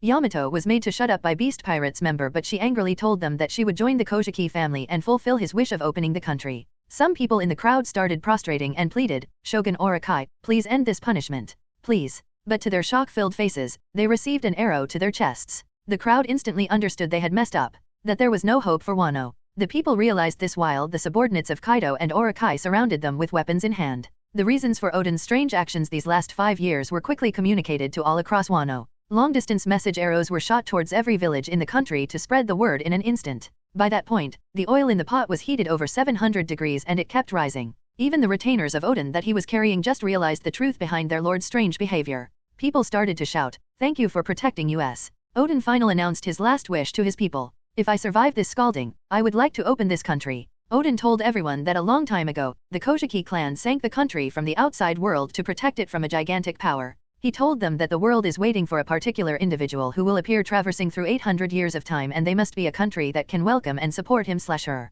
Oden clenched his teeth. I'll be blunt. Those guys will kill me today. I want you to open Wano for me. Alexander and Dobby had already arrived at the location 40 minutes ago, and 30 minutes had passed since Oden jumped into the pot. He waited this long because he knew that if he stopped everything before the people realized the truth, then even if he kills Kaido and Orokai, the people wouldn't accept Oden as their shogun. But now he had no reason to wait. That is truly a respectable man, Dobby. I wonder why they didn't contact you with that two-way mirror you gave them. Dobby wondered. Let's ask that ourselves, he said, and jumped down from a rooftop to the middle of where Kaido sat and the pot. He first walked to the pot and pointed his finger at it. It instantly turned to normal temperature and the fire under it extinguished. Then he took out a small vial and poured in its contents. Stay in there, kid. It will heal your skin. Now, where is your dim father and why didn't he contact me? He asked. But no one spoke, only silence was there. Finally, Orokai screeched. Who are these? Interfering in the execution. Kill them too, throw them in the oil, muhahaha. But no one moved. Maybe Orokai was the lazy guy and didn't read the newspaper, but the beast pirates and everyone else did read it.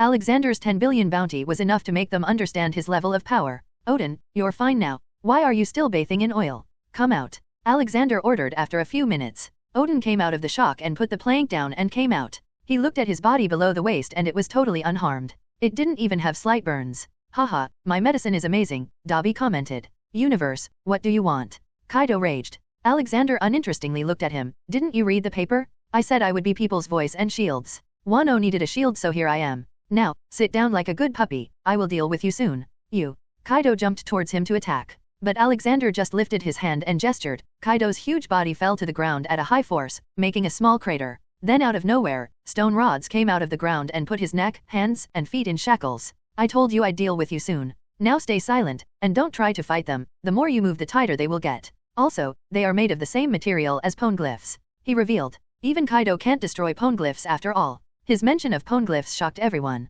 It was common knowledge that only the Koshiki family knew how to make them. Alexander then slowly walked to Orokai. Orokai was a large man but in a weird way. It was like he was giant and a dwarf at the same time. I do feel bad for what happened to you and your family in your childhood. But what you did cannot be ignored. Instead of working to erase the bad reputation that your father brought to your family, you decided to spoil it more. You selected the punishment for Oden, right? Then you must also be prepared to face it yourself. He put him in time torture in which Alexander grabbed his neck and threw him into the pot which was again filled with boiling oil. The catch was that he would not die and constantly feel the pain of being boiled. It would last for 5 days in his mind. Orokai screamed heavily in his seat. He rolled on the ground. Oxyo, all Orokai's local supporters. Instantly about 50 people popped in. They all were high-ranking people in the country. So many fools. He put them in the same torture. Then he looked at the beast pirates. He segregated everyone that had a sin percentage higher than 52%. All of them had bounties on their heads. So Alexander put those in early category 3 in shackles and those in late category 3 or above were put to death by snapping their necks after being time tortured in boiling oil for 10 hours.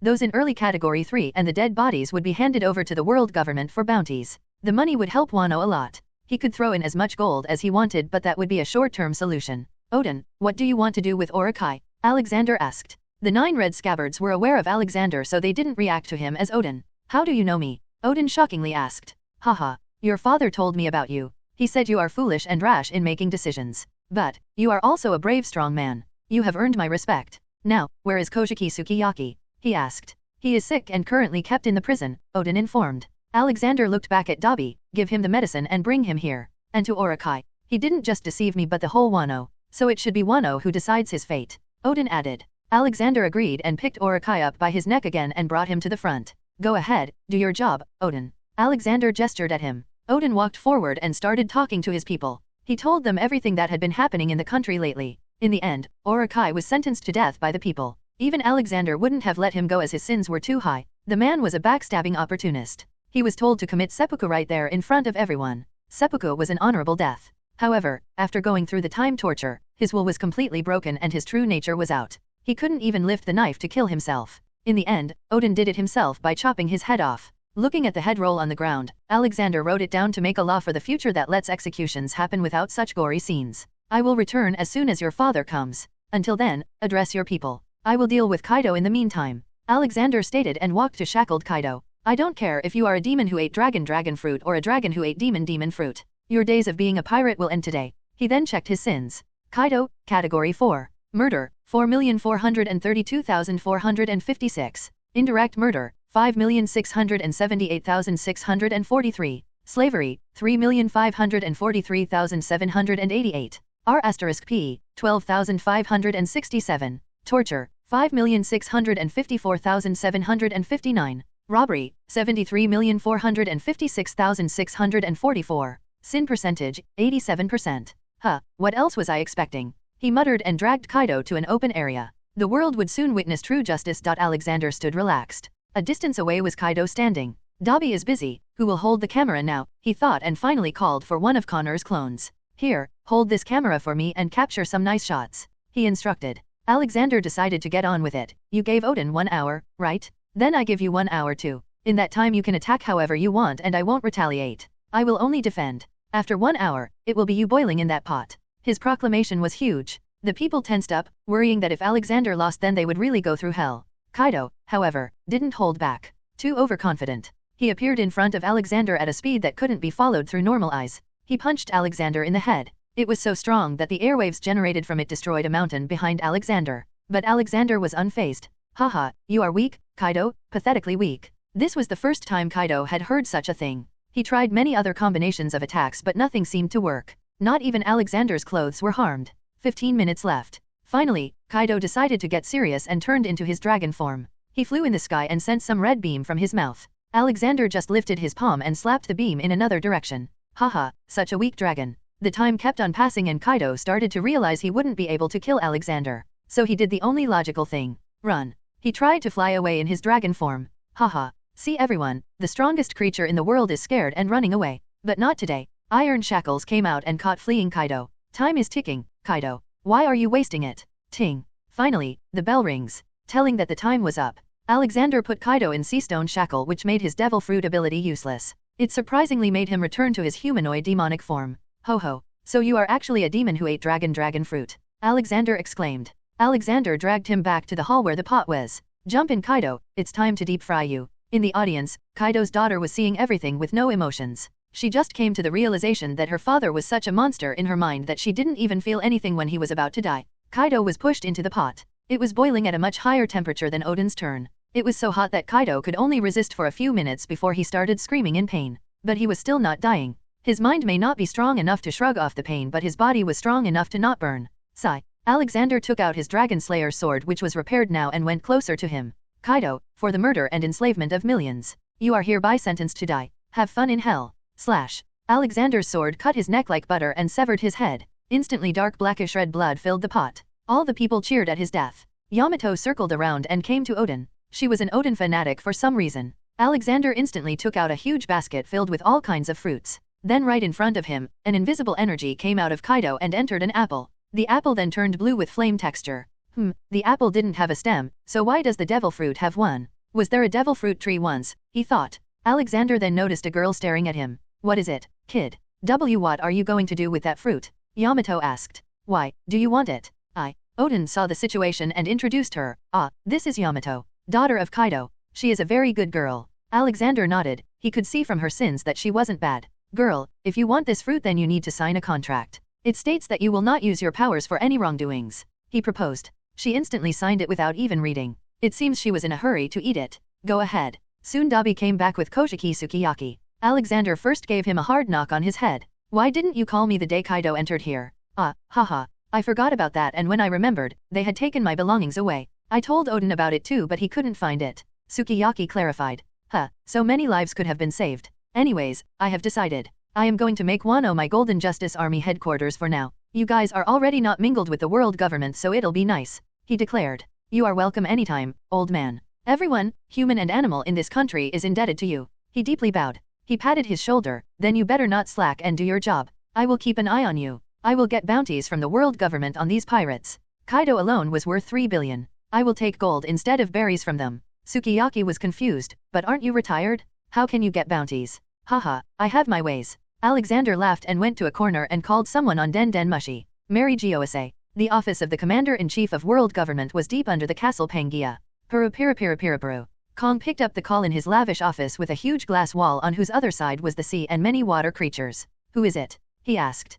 King Kong, it's me, your employee of the decade, Alexander answered. God damn it, you are a wanted man now, universe. Why do you still call me? He questioned with a headache. Well, you know, I am an adventurous man. I came to Wano and saw Kaido killing people. So I killed him and his pirates. Give me his bounties, he demanded. Then his headache instantly cleared. What? You killed Kaido? Where? You want their bounties in gold? Do you know what you're asking? Why would the world government deal with criminals? He refuted. Oh, I wonder what I should do with all these documents signed by the world government and Kaido for weapons purchase. All of Kong's ego died down when he heard Alexander. No, don't do that. Don't publish about the world government buying weapons from Kaido. I will send a small fleet with an admiral. Don't call me again, please. Ha, I know I can count on you, King Kong. If you ever decide to retire and need a job, I will always have a place for you. Bye. Alexander hung up. Kong sat in his chair, both relaxed and conflicted, thinking about how this matter should be reported above. Alexander showed a thumbs up to everyone, which made them all cheer. Then he started showing his magic, making lots of food appear. He also sent his men to do the same all around the country because Kaido had left a lot of villages without food and they were starving. So, where should I set up my base? He asked Sukiyaki. What about Kaido's base on Onigashima Island? It has natural defenses. The island is surrounded by whirlpools and has only one way in and out, Sukiyaki suggested. I guess I'll take that. It already has infrastructure. It just needs some upgrades. Okay, I will be on my way now. The incident will be reported in the newspaper, so if you want to open Wano then you should tell Oden to give an interview, Alexander advised. After that, he first went to his new base. It was a depression island. Gloomy thunder clouds were above it and also the skull-shaped huge structure in the middle. He first got rid of all that and turned it into a true shining base. He worked to make another entrance to the island. Just having one could be dangerous as anyone could block it from outside. Let's go, Dabi. Alfred must have completed my fleet by now. Haha, good job, Alfred. This will surely help me. Alexander praised him while assessing the entire fleet of 300 metal warships, 50 submarines, and 150 frigates. Do you even have enough people to man these ships? Alfred asked. No, not yet. For now, I will take help from Unsullieds and Seraphs. Alright, take care then. I'll go and check up on a few places. Alexander and Dobby appeared in O'Hara. Dearashishishi, Grandpa. He heard a cute childish voice calling him. He looked towards it and sure enough, it was little Robin. He went ahead and ruffled her hair. What are you doing sitting here? Playing with Saul. I'm bored. They still didn't allow me to join them and study. She complained. Oh, why is that? He asked. She looked down and pouted, because I'm small. Alexander laughed and put her on his shoulders. Who said that? Our Robin may be small, but she is very strong. Let's go, I'll tell them to take you in. Really? Yai, she happily threw her arms in the air. How is everything on the island, Saul? Alexander asked the giant good man. Everything is okay, boss. No marine ship came here since the last time. He reported. Good, do you want to join my Golden Justice Army? You will become the commander of this island. Alexander proposed. Saul was, after all, a vice admiral. You don't reach that rank with just raw power, you also need a brain. I don't have anywhere else to go or to do, so I will, boss. He accepted. Alexander laughed and told him about his job. Haha, good. I will be placing 5 warships and lots of artillery on the island shores. A small base of 100 soldiers will be made here. You will command all of it. After that, he took Robin to the library. Oi, Clover. Why did you leave her out of research? She already knows everything and the world government has also put a bounty on everyone on this island, so what's the point now? I also promised her that I'll let her study. Ah, but her mother is the one who denied it. She said Robin isn't ready yet, Clover told him. Come on, she can't decide that. After all that Robin has been through, I think she deserves it. Can you imagine what her life would have been like if I hadn't come and she was the lone survivor? I order you to take her in or I will not help you collect the poneglyphs. I will take Robin with me and teach her everything myself. He threatened them with something they understood. Please don't get angry, Mr. Universe. We will let her join us. Come, Robin, I will show you my research. Clover called her. Robin excitedly heard everything from Alexander's shoulders and after finally getting the permission she was on cloud 9. She quickly jumped down and ran to Clover, but then, she stopped and came back to Alexander. Grandpa, I want to tell you something, she said. Alexander sat down and let her come to his ear. Robin slowly came to his side and kissed his cheek. Thank you, Grandpa. She blushed and ran away. Alexander loudly laughed at her cute behavior. He loved seeing her smile from her heart. He couldn't imagine the life she had lived till now. There must be millions of kids like her in the world. I guess it's time to eradicate world hunger, he thought. After that, he returned back to Fuchsia village. Grandpa Ace-chan, your food. Ace had started walking and talking by now and he walked very fast. He made Rouge go through hellish exercise every day. Ace saw Alexander and came to him for the piggyback ride. Something he always gets. Haha, teasing your mother ha. He picked him up. Rouge soon came with a plate filled with baby food. You all have spoiled him too much. He doesn't listen to me at all. Don't forget Rouge. Ace has the blood of you and Roger. Can you imagine the son of Roger being a comboy? Alexander asked. She sighed and shook her head. You always have answers. Help me make him eat this. Wait, why not make him some flavored baby food? Ace-chan, what do you like eating the most? He asked. Chococotate. He chirped happily. Alexander then gave Rouge chocolate-flavored baby food. Ace enjoyed that a lot. Old man, you are becoming famous these days. Roger entered with an economic news newspaper. He showed it to Alexander. Haha, they are calling me demon of pirates, such hypocrisy. I think I should start putting bounties on them too. He commented looking at the newspaper. Ha ha ha. Wait, are you serious? Putting bounties on them? Roger asked in disbelief. Yeah, I have a lot of money so it's better used than left lying around. Anyways, I'll go to my place now. Alexander had his own small castle there where his big family lived. He entered and as usual was greeted with cute giggles from the girls. He found Olivia first. Oli, you need to start working. I want to provide food to the whole world for a while. Until I can make them self-reliant. I've already started working on that. Your kind heart shops will soon become distributors of cheap food for the poor, she informed. Alexander then looked around for all the dwellers of the castle. Hey, where are Hats and Douglas? Grandpa. Kitty said he wanted to see the city so he went there with Uncle Douglas and Barry. I hope he's okay. Gina told him, it seems she had a soft spot for her fluffy friend. Yeah, I hope the city is fine, he thought. Flance, a country in the North Blue. Flance was said to be straight out of a snowy country in a fairy tale, as the earth, trees, and grass were all pure white, and the beauty was so stunning that it left visitors wondering whether the island was real or not. A special and rare kind of ore, amber lead, was discovered underneath the kingdom and was determined to be the source of Flavance's marvelous white nature. With the discovery of amber lead, a variety of goods such as utensils, paint, sweets, makeup, and weapons were made out of the ore. People from all over the world bought those high-quality goods, leading to the kingdom's eventual rise to affluence. However, 100 years ago when the industry came to be, the world government and the country's royal family discovered that amber lead was poisonous, but chose not to inform the country of its harmful nature to gain profit from the industry. As part of the adverse effects, each succeeding generation that came to be had a shorter lifespan than their predecessors. By the time the world discovered the toxicity of amber lead, it was too late to save the heavily poisoned country. while the royal family selfishly escaped with the assistance of the world government, abandoning their people in the process. The people were left alone to die. Alexander just found out about this thing from his kind heart mall in that country. The news was going to be in the next day's paper too, but Alexander decided to act fast before something bad happens. After all, the country was abandoned by its ruling monarch. What are we going to do, boss? Dobby asked. Ha ha ha, get 10 warships, and let's go and claim the abandoned country. It is a free real estate. Alexander laughingly announced. Yes, boss. I'll also have the medical experts in Seraph's and Unsullied's ranks to come along. When all this was happening, a certain Fishman ex-slave who ran out of Mary Gosa some time ago returned to the same place by climbing the red line with sheer physical strength. He had only one thought in mind which kept him climbing the 7,000 meters high wall, that was to free others from the same fate as his own. He went to free the Fishmen mainly, but the teachings of Queen Otohim and the words of that certain old man in his childhood made him free everyone without prejudice. Among them were many children too. They all ran for their lives as fast as they could. It was chaotic. The world government tried to stop them, but the Fishman had also started fires in many buildings for diversion. Now, it was yet to be seen how Alexander will react when the news would reach him. A few days later, in the human auction houses in Sabaody Archipelago, a certain old man magically appeared out of thin air. He himself looked confused about his whereabouts. God damn it, I didn't sign up for this, he complained. Flance, North Blue. Alexander was about to reach the kingdom. Dobby, take the anywhere door and arrest the fleeing royal family of Flance. Bring them here after that, he ordered.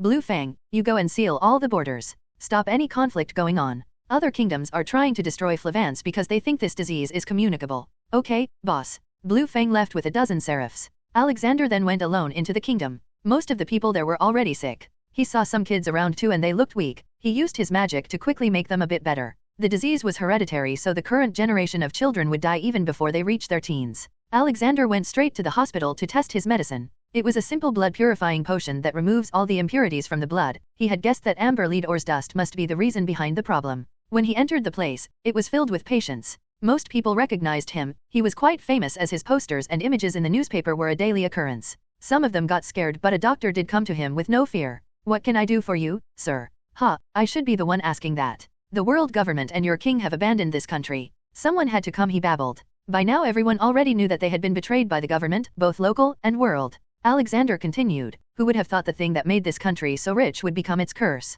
Have you found any remedy yet? No, we haven't found any remedy yet. My wife and I are still working on it. My daughter is also sick, so I am doing everything in my power to find the cure. But we are running low on supplies as the borders have been sealed and the seashores are surrounded. The doctor reported. Ah, well, you don't need to worry anymore. What's your name? My name is Trafalgar Water Milan. The doctor introduced himself. Well, Milan, I have a cure for this disease. Let's go and try it out on your daughter first. Alexander proposed. Milan's eyes widened in disbelief. Does it work? There's only one way to find it. Though I am 100% sure it will work, he said and took out a small vial. What's your decision? Alexander asked. Milan knew that finding a cure for his daughter in time was impossible and she was in the last stage of the disease. The only chance he could see for her survival was standing in front of him. Okay, let's go. If this works we can distribute it to everyone. They came to a separate room. There were 3 people in there. A little girl on the bed, a little boy and probably their mother. The woman looked at her husband and then Alexander. Her eyes widened in shock and worry, thinking about what trouble had come to their lives now. The world government's wanted poster really made people unconsciously fear him.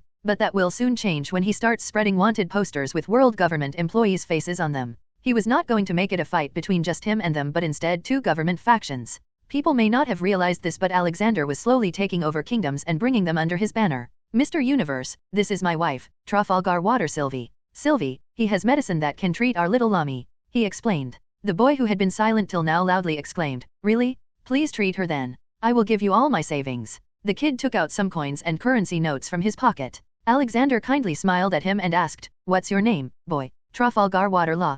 Please heal her, he pleaded. Alexander ruffled his hair. Kid, you are sick too. Here, drink this and give one to your sister. This is the medicine. The little girl looked at Alexander with a wide cheerful smile. Uncle, is there a festival going on outside? Why did the firecrackers stop? Alexander quickly realized that the girl was not told about the current situation in the country and the loud gunshots were festive firecrackers for her. She was just 5 or so years old, so telling her didn't make sense anyway. Ah, yes, there is a festival going on, sweetheart. But I told them to stop. Once you drink this and get better we will continue with them, he replied. Her brother, mother, and father took a sigh of relief. What is your name? He asked. Lami, she answered. Okay, Lami. Quickly drink it so grandpa can take you to the festival, he encouraged her. He could feel that her body was in a very dangerous state and even a single mental shock could kill her. She got encouraged and quickly drank it. It was a bit sour and bitter, so she made faces but didn't complain. Lo-chan, you drink it too, he said when he noticed the boy was not drinking. After a few minutes, the white marks from her body started to disappear, bringing back the normal skin color. Milan quickly used his stethoscope and checked her. How do you feel, Lami? She cutely lifted her hands and checked the white marks. Yay, they are really gone. I feel good, Papa. Her mother then picked La up and put him on the bed. She quickly took off his shirt and checked him. La's face became red with embarrassment. La, how do you feel? She asked. La looked at his skin and also noticed the changes. He didn't feel much pain, so he couldn't tell if there were any changes inside his body. I don't know, Mama, but the white spots are gone, he exclaimed. Haha, of course, they would. You two can do a quick blood test if you want. I'll get doses for everyone, he suggested. The husband and wife doctor took a blood sample from La and went to do some quick tests. Only Alexander and the kids were left behind. So, you two wanna go out? Alexander asked. Yeah. Lami quickly jumped to him, but La pulled her back. But how can we trust you? I saw your bounty poster, La smartly pointed out. HOH, aren't you a smart one? Okay, answer me. What if the bad king of this country was caught by you and you punished him? In return, they released a wanted poster of you, saying you committed a crime. Then are you a bad boy? Alexander questioned. La thought for a second. They abandoned us and withheld the information that amber lead is poisonous, all for money. If I punish them, then I am a good boy. Yes, exactly. Not everyone you see on a bounty poster is a bad person. I went against the world government and stopped them from doing something bad, so they put me on a poster. Though thankfully it's a nice picture. He sidetracked a bit at the end. La looked at him with a newfound understanding and admiration. Can I join your Golden Justice Army? Yes you can. But you will need your parents' approval first. Can we go out, Grandpa? Lami chimed in, pouting cutely. Haha, yes you can, little one. Come, you are still weak. Sit on Grandpa's shoulder. Alexander picked her. Then he looked at La. La understood and quickly moved a few feet back. I can walk. No thanks. Haha. Okay, kid. La still couldn't stop Alexander from getting his hair ruffled. Meanwhile, Dobby reached a marine ship a few hundred kilometers off the shore of Flance. It had the kingdom's royal family traveling on it. Dobby stood on the bow of marine ship and spoke through a loudspeaker. All the marine personnel. This is the Vice Commander-in-Chief of the Golden Justice Army speaking. Hand the royal family back and we will let you go. Fight and you may find yourself swimming today. All the marines scaredly ran into their various rooms on the ship as soon as they recognized him. Dobby himself had a bounty of 6 billion on him, so no one wanted to mess with him. The highest rank on the ship was just a captain, and no one had the confidence to ward off Dobby. Suddenly a door opened and a middle-aged man and a woman were thrown out. They looked hideous and wore huge regal gowns and excessive makeup. Take them, please, just let us go. A loud voice came from behind the closed door. The husband and wife beat the door, but no one opened it. Dobby scratched his beard. That was easy. He went ahead and put the two in cuffs. Let's go. You two have a lot of people to answer to. Yai. So pretty. Lami excitedly looked at the night sky from Alexander's shoulder. Beside them, La was standing and admiring the scene. How did you do that? He asked amusingly. Haha, it's magic. In the sky were thousands of firecrackers. The medicine had already started to get distributed. The people were recovering and coming out to see the beautiful sky. Some even cried, feeling the newfound hope of living. Soon they heard loud booing sound coming from the right like a wave. After a while the reason also became clear. Dobby was dragging the two culprits towards him. Boss, I caught them fleeing on a marine ship. What do we do? Well, we are the controlling government now, so they should be given a trial. Right here and now. You two got anything to say? He asked. The two looked at him with disdain. Who do you think you are? We are the royal family of this kingdom. You have no right to judge us. Let us go. You still have time, or else the wrath of the world government will fall upon you. Then they noticed that Alexander wasn't even looking at them. He was busy distributing candies to kids. Alexander looked back. Ah, yes. You said you are deserters who poisoned their homeland and then tried to flee. I already know all that. Tell me something new. What? We didn't say that. Sigh. You give yourself too much importance. Do you really think the world government would care about two people who have lost their kingdom and the means to make money? They are just like you. Greedy and opportunistic. You have no worth anymore. Alexander lectured. He then looked towards the people after seeing their sins. For your crimes, you will get death. But not here. Not in front of little children. Dobby, take them to the city hall and hang them there. Take some witnesses with you. Once they were taken to their execution, Law came to Alexander. Mister, my mama and papa want to talk to you in private. Alexander lightly knocked on his head. Grandpa, that's the right word. Now let's go. Once in a private room, he sat on one side and the family of 4 on the other. Milan clenched his fist, but his wife calmed him down and gave an encouraging nod. Alexander was now interested in knowing what they were getting so worked up on. Milan started to speak. Sir, we lied to you when we told you our name. My real name is Trafalgar D. Water Milan. My wife and children also have it in our names. Oh, interesting. Why were you hiding it? Alexander interestingly asked. Because that is what we've been taught since our childhood. That we should keep D in our names a secret. They said that this name has many enemies. Even my grandfather was killed because of revealing this name. That is what my father told me, Milan explained. You are right. I don't know much about why people have this in their name, but I do know that it has something to do with the Void Century, which makes everyone with D in their names an enemy of the world government. Alexander explained. Both adults got worried about their kids. You four can come and live on my island. It's in the East Blue. It is probably the safest place in the world. Many other people with D in their names live there. It is the Marine Hero, Vice Admiral, Monkey D. Garp, and my birthplace. He offered. What about this place? We are the most knowledgeable doctors here. Sylvie asked. Don't worry about this place. It will now be my territory, so there will be lots of new people coming, including all kinds of professionals. You should just worry about your own safety. Mama, let's go with Grandpa. He said he will let me play with his granddaughters, his cat, and his bird.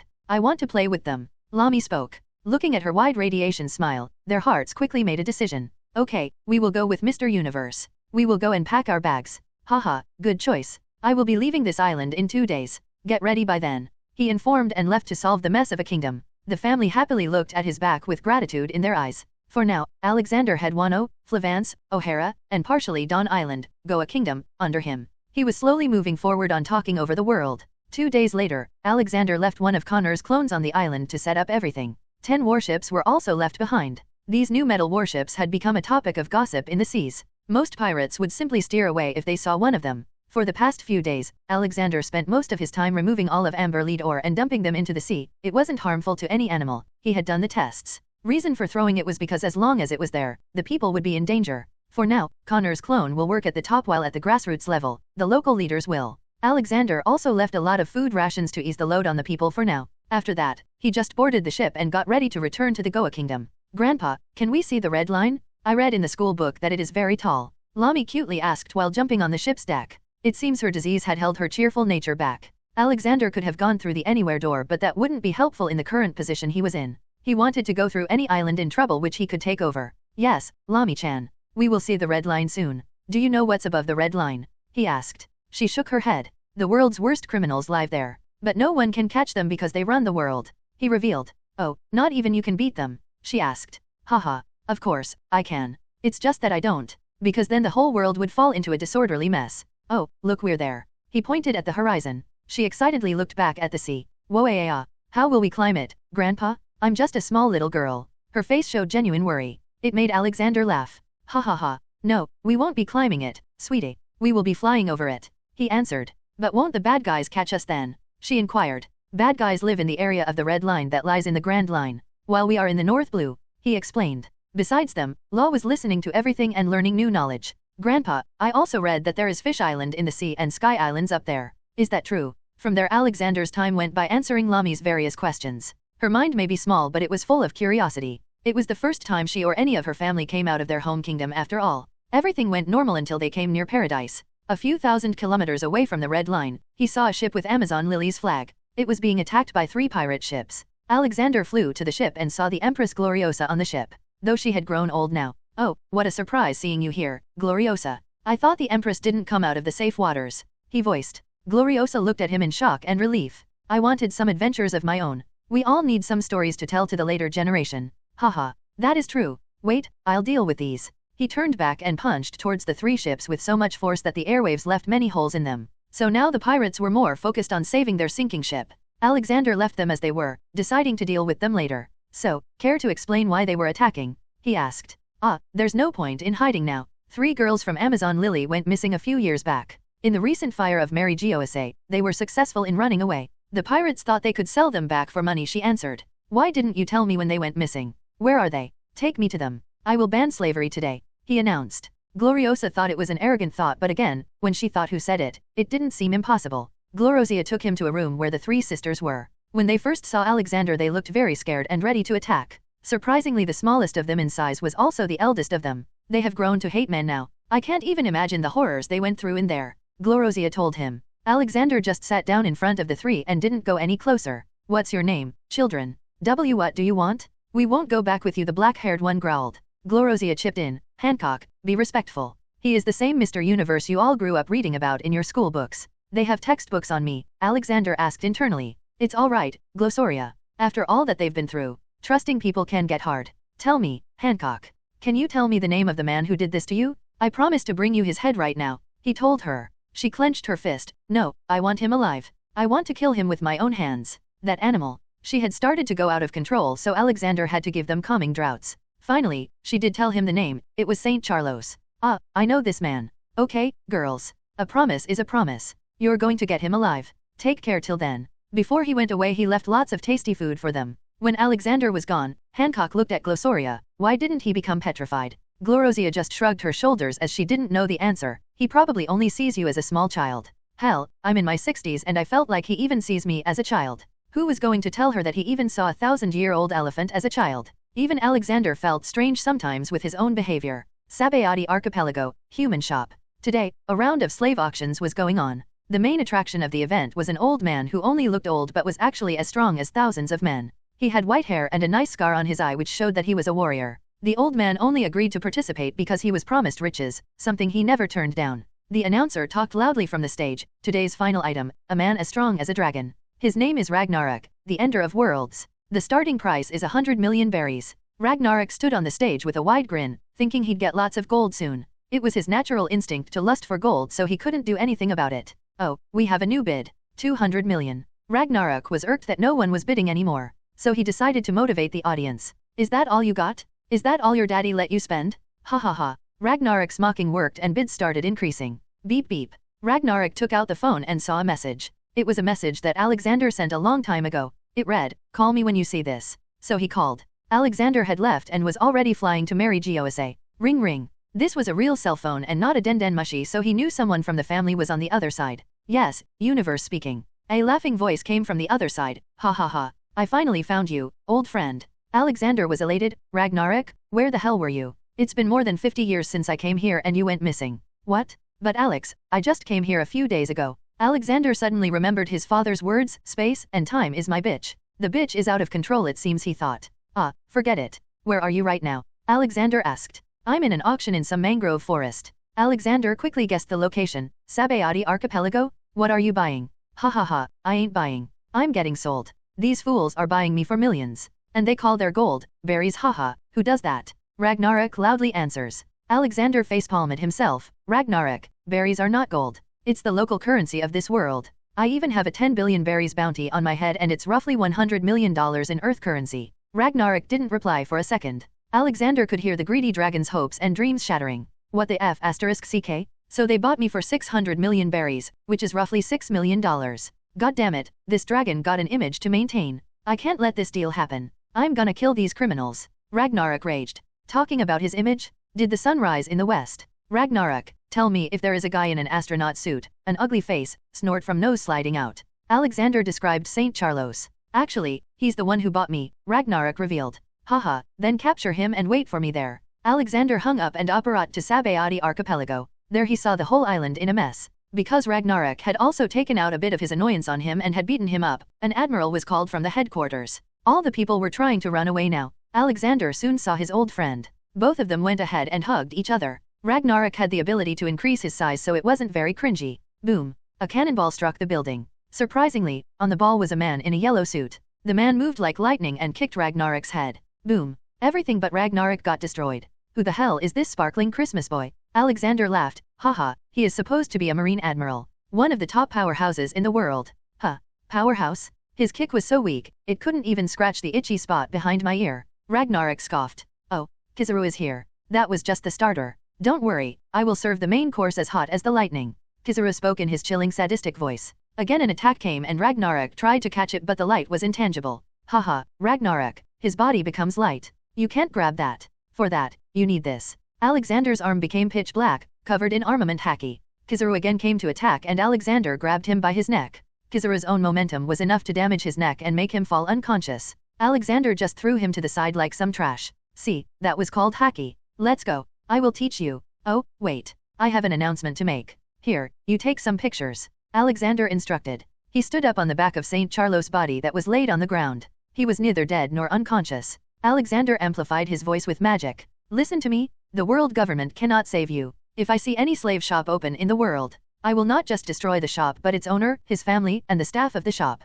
So, if you are an owner, stop this business. If you are a staff member, quit the job. Believe me, you don't want to see me knocking on your door. So from today onwards, I declare slavery banned in the world. Any seller or buyer will be put to death if found guilty. Then Alexander flew up and sent a powerful punch towards the auction house, completely leveling it. Its owner was also turned into a paste inside. He also called for his Golden Justice Army to come and help the slave that he had just liberated settle down. Alexander grabbed the collar of Saint Charlos and started dragging him. His sister, Saint Shalria, then screamed, "What are you doing? Release him!" Why? Saint Shalria, Category 4. Murder, 400. Indirect murder, 500. Torture, 5,000. R*P, 2,123,069. Enslaving, 5,600,000. Kidnapping, 101,000. Sin percentage, 72%. Shut up, you won't be going back today. You are a Category 4 sinner, Alexander loudly exclaimed after reading her sins. No more words came out of her mouth as she suddenly lost her head the moment she tried to speak. No one saw Alexander or anyone else moving, it was all so sudden. A good end to a sinner. Let's go, Raggy. Alexander walked away. But my gold, he complained. I will give you a job which involves stealing wealth from people like this fat boy. Alexander proposed while kicking St. Charlos. Alexander and Ragnarok came back to the ship of Amazon Lily, this time with a scared St. Charlos. Glossoria saw the man and looked at him disgustfully. He even looks filthy. So-called celestial dragon. Ha, yeah, they looked neither celestial nor like a dragon. Alexander added. St. Charlos suddenly thought of protesting. Why, you just wait. The whole marine and world government will come for you soon. He received a kick from Ragnarok and shut up. If you open that mouth again I will throw you into the sea. You see that sea monster over there? I'll feed you to him. Noodles, who was just playing nearby, heard Ragnarok and got upset for being called a monster. Alexander went and punched Ragnarok lightly to show Noodles that he was on his side. He then whispered in Ragnarok's ears, "Don't call him a monster. He's a bit emotional. Now you go and play with him." He threw Ragnarok off the ship and brought St. Carlos to the three sisters. Hancock was the first one to stand up and come closer, albeit scaredly. "See, I helped you. I can also help you to get rid of these tattoos. I'm sure you're concerned about that." Hancock looked at Alexander. She was on the verge of tearing up. "Why are you doing all this for us?" she asked with genuine confusion. She had never known someone who would help a stranger for no reason. Alexander used his magic and made their tattoos go away. Answer's very simple, child. Because I can. Now, I'm leaving this guy to you. Even if you don't kill him, he will still die in a few hours. Don't worry about Marines following you here. Take care. With that, he left them alone and returned to his ship. Fuchsia Village. A new person had arrived on the island. He had red hair and a small pirate crew. The crew didn't really have the knowledge that so many powerful monsters lived there and proclaimed the village their base for now. Roger was shocked when he saw his ship's chore boy had grown so big and strong.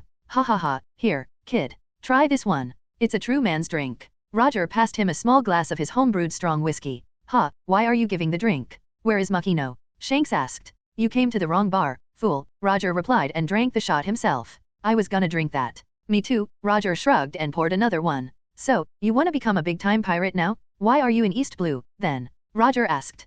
Nothing. Just passing by." Shanks changed the topic. "What the hell is this kid up to?" Roger asked himself. "Then you might wanna run away before Garp or Old Man Universe comes back." "Wait, I know why Garp would come, but why would he come here? Isn't he like the enemy of Garp?" Shanks asked. "Ha ha ha. That is the worst joke I've ever heard. Even if Garp wanted to be the old man's enemy, he couldn't. The old man would beat the crap out of Garp otherwise." Roger continually laughed, remembering some of the days when Garp got beaten for picking his nose in front of Alexander. "Didn't know he hated pirates so much," Shanks responded. Roger shook his head. "He doesn't. He hates those who kill and plunder for fun. Look what happened to Kaido, the so-called Emperor of the Sea." Shanks twitched, remembering that. The image of the dead Kaido was clear in the newspaper. The strongest creature in the world died by just a single sword strike. The pirates and other people had now started calling Alexander the strongest being in the world after that incident. "Yeah, you're right. I guess my visit here will end a bit early," he said and got up to leave. "Take my advice, kid. Leave this pirate's job. That's where the future is headed," Roger advised. "Thanks for the advice, old man. But I want to try it once." He smiled at him and left. Alexander's ship was about to reach the Fuchsia village harbor when he saw a pirate ship just departing. "Who is that? Do you know that flag, Dobby?" he asked. I think they are the red hair pirates. Don't know what they're doing here. They were supposed to be quite famous in the New World," Dobby informed. Let's meet him. Let's see what kind of pirate he is," Alexander decided. He suddenly jumped from his ship to Shanks. The first thing he noticed was that Shanks was missing an arm for some reason. "It seems fate really wanted us to meet, Mr. Universe." Shanks got up from a corner. Alexander spoke. "Oh, so you believe in fate? Haha, it is what drives the world. Everything happens for a reason." Alexander amusingly looked at him. "Then what reason did you come here for?" "Nothing. I had a dream a few months ago. I saw a kid growing up and doing good. I'm just looking for him," Shanks informed. "So you're on a goose chase?" Alexander mocked and continued. "Tell me, what kind of pirate are you? What's your motivation? One Piece? Wealth?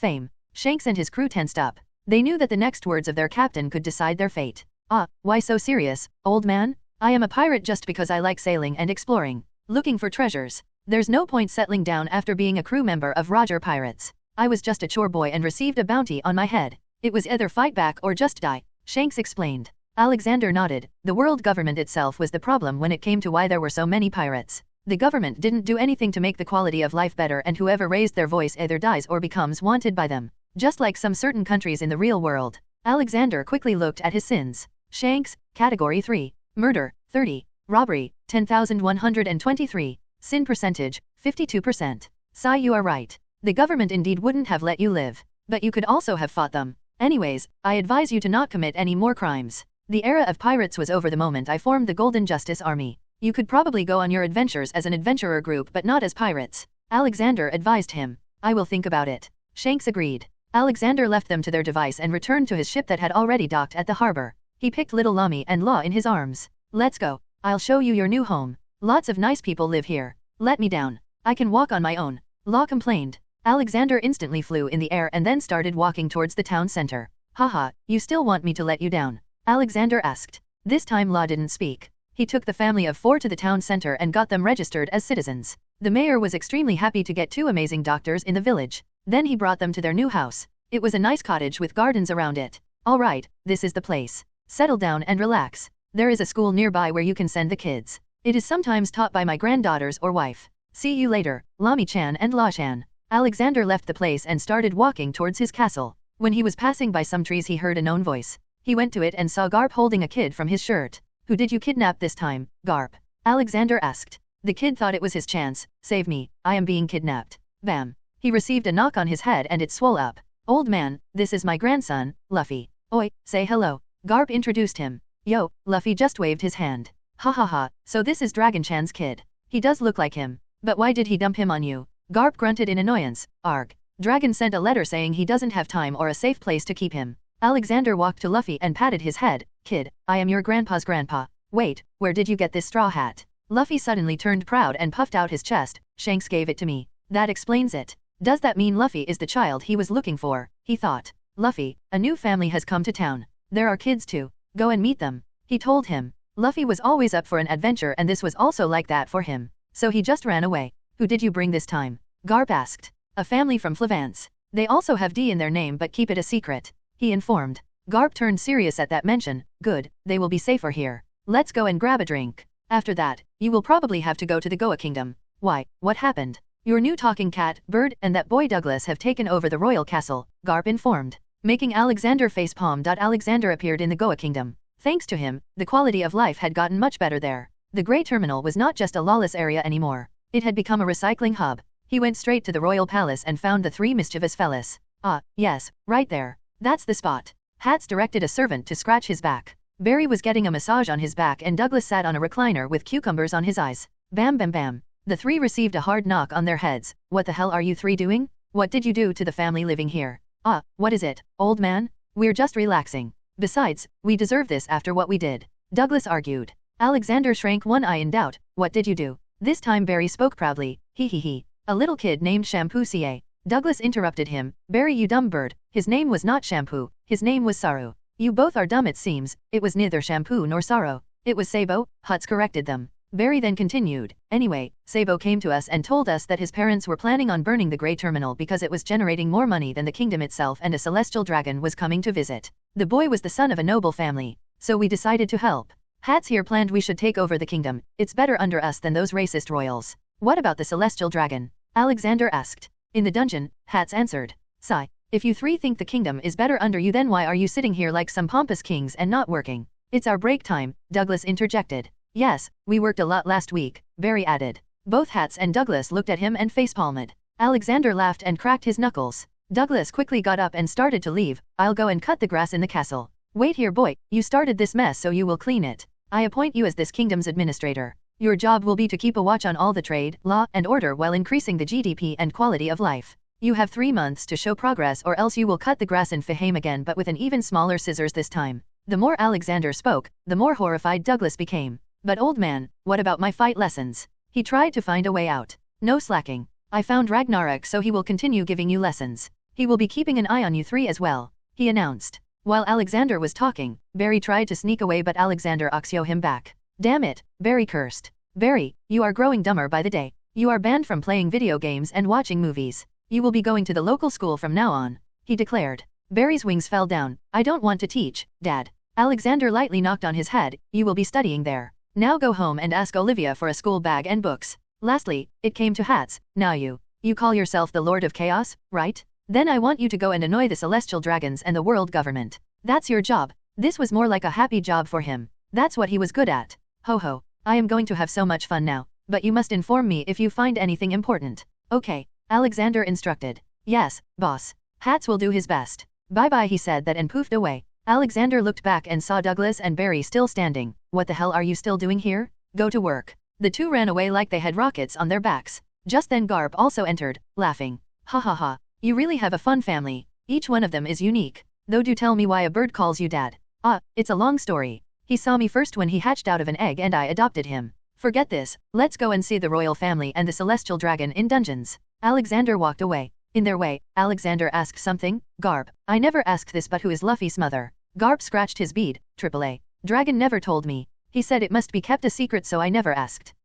I should pay a visit to him someday. Alexander thought out loud. No one knows where his base is, Garp argued. Haha, that no one doesn't include me, boy. Now, let's see why a celestial dragon decided to visit this place. They both came to the underground dungeon and saw 4 people tied there. 3 of them were members of the royal family and the other was probably a celestial dragon. Garp, get me out of here. Those peasants locked me in here. Outlook 3 shouted. Alexander nearly laughed. The beings they were calling peasants were an angel, divine phoenix, and a god of chaos. Garp whistled his way to the celestial dragon, ignoring them. This celestial dragon was a man and he looked surprisingly calm. Who are you and why did you come here? Alexander asked and also checked his sins. Saint Divine, Category 2.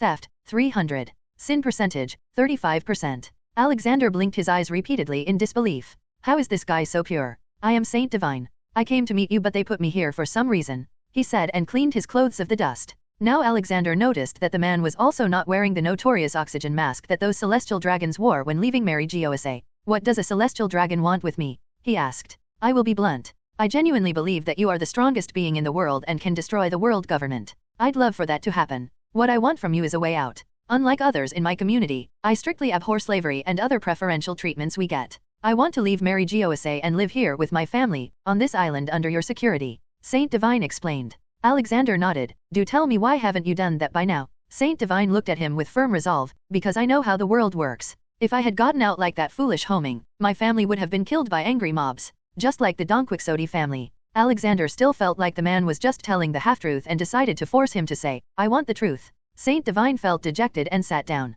Sigh 8 years ago. My sister married a commoner and gave birth to a baby. The child and his father were said to have been killed by CP0 but my sister was locked in Mary Gosa. I want to take her away from there. Alright, Dobby will go with you and bring her here. Your arrival here is something that most likely didn't go unnoticed by the 5 elders. Alexander nonchalantly said and started to leave. Saint Divine was shocked for a bit, just like that. Alexander smirked. Yeah, what were you expecting to happen? Did you think I'd ask for money? I'm not a pirate, boy. Just so you know, Homing and his family didn't die either. He called me just before the mob was about to get him. I saved his sick wife and faked all their deaths. His family now lives here and his 2 sons are commanders in the Golden Justice Army. Now go. Once Alexander and Garp were alone, Garp spoke. Ha ha ha, so the world's most wanted, the hero of marines and a family of celestial dragons will be living in the same freaky island. Add a pirate king, an elf, a phoenix, an angel, a lord of chaos, and a planet-sized dragon to it, he said to himself. That is what I call progress, Garp.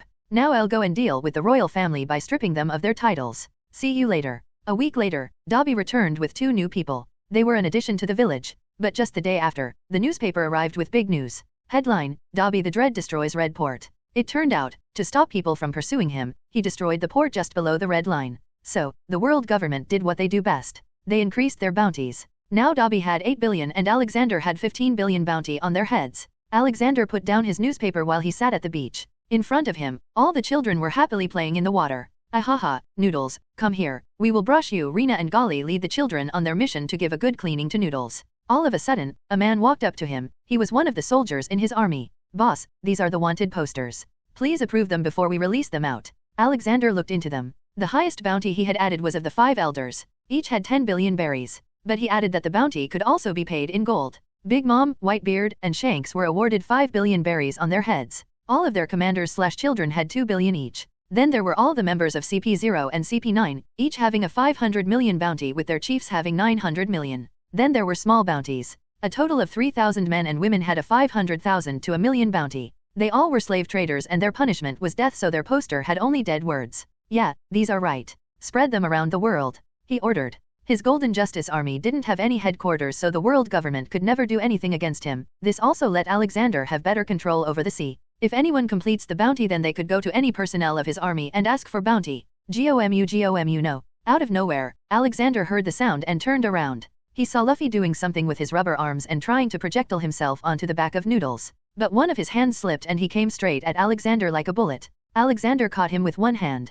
Be careful, kid. Haha, I don't fear anything. I'm going to be the Pirate King someday, Luffy proudly announced. He had been saying that since the day he heard the story of Roger the Pirate King, not knowing that just a few feet away from him the real Pirate King was sleeping on the recliner. Kid, by the time you grow up, the seas would not have pirates. Besides, pirates kill and rob people. Are you aiming to become that? Alexander asked. No, I will become a good pirate, Luffy immediately answered. Alexander just let him go. By now he had understood that arguing with Luffy was pointless. The kid was more stubborn than anyone he had ever seen. Just like that, a few years passed. In those years, Alexander's bounty increased to 20 billion. This was because he infiltrated the Marineford like it was a walk in the park and stole away all the devil fruit the Marine had collected or bought. This was a huge setback for the world government and angered a lot of celestial dragons because now they could not have fun by force-feeding their servants the devil fruits. The celestial dragons had stopped buying slaves now due to fear and now paid people to work. But behind the scenes, they still treated people like slaves. Alexander went back to the island and started giving his trusted people the fruits.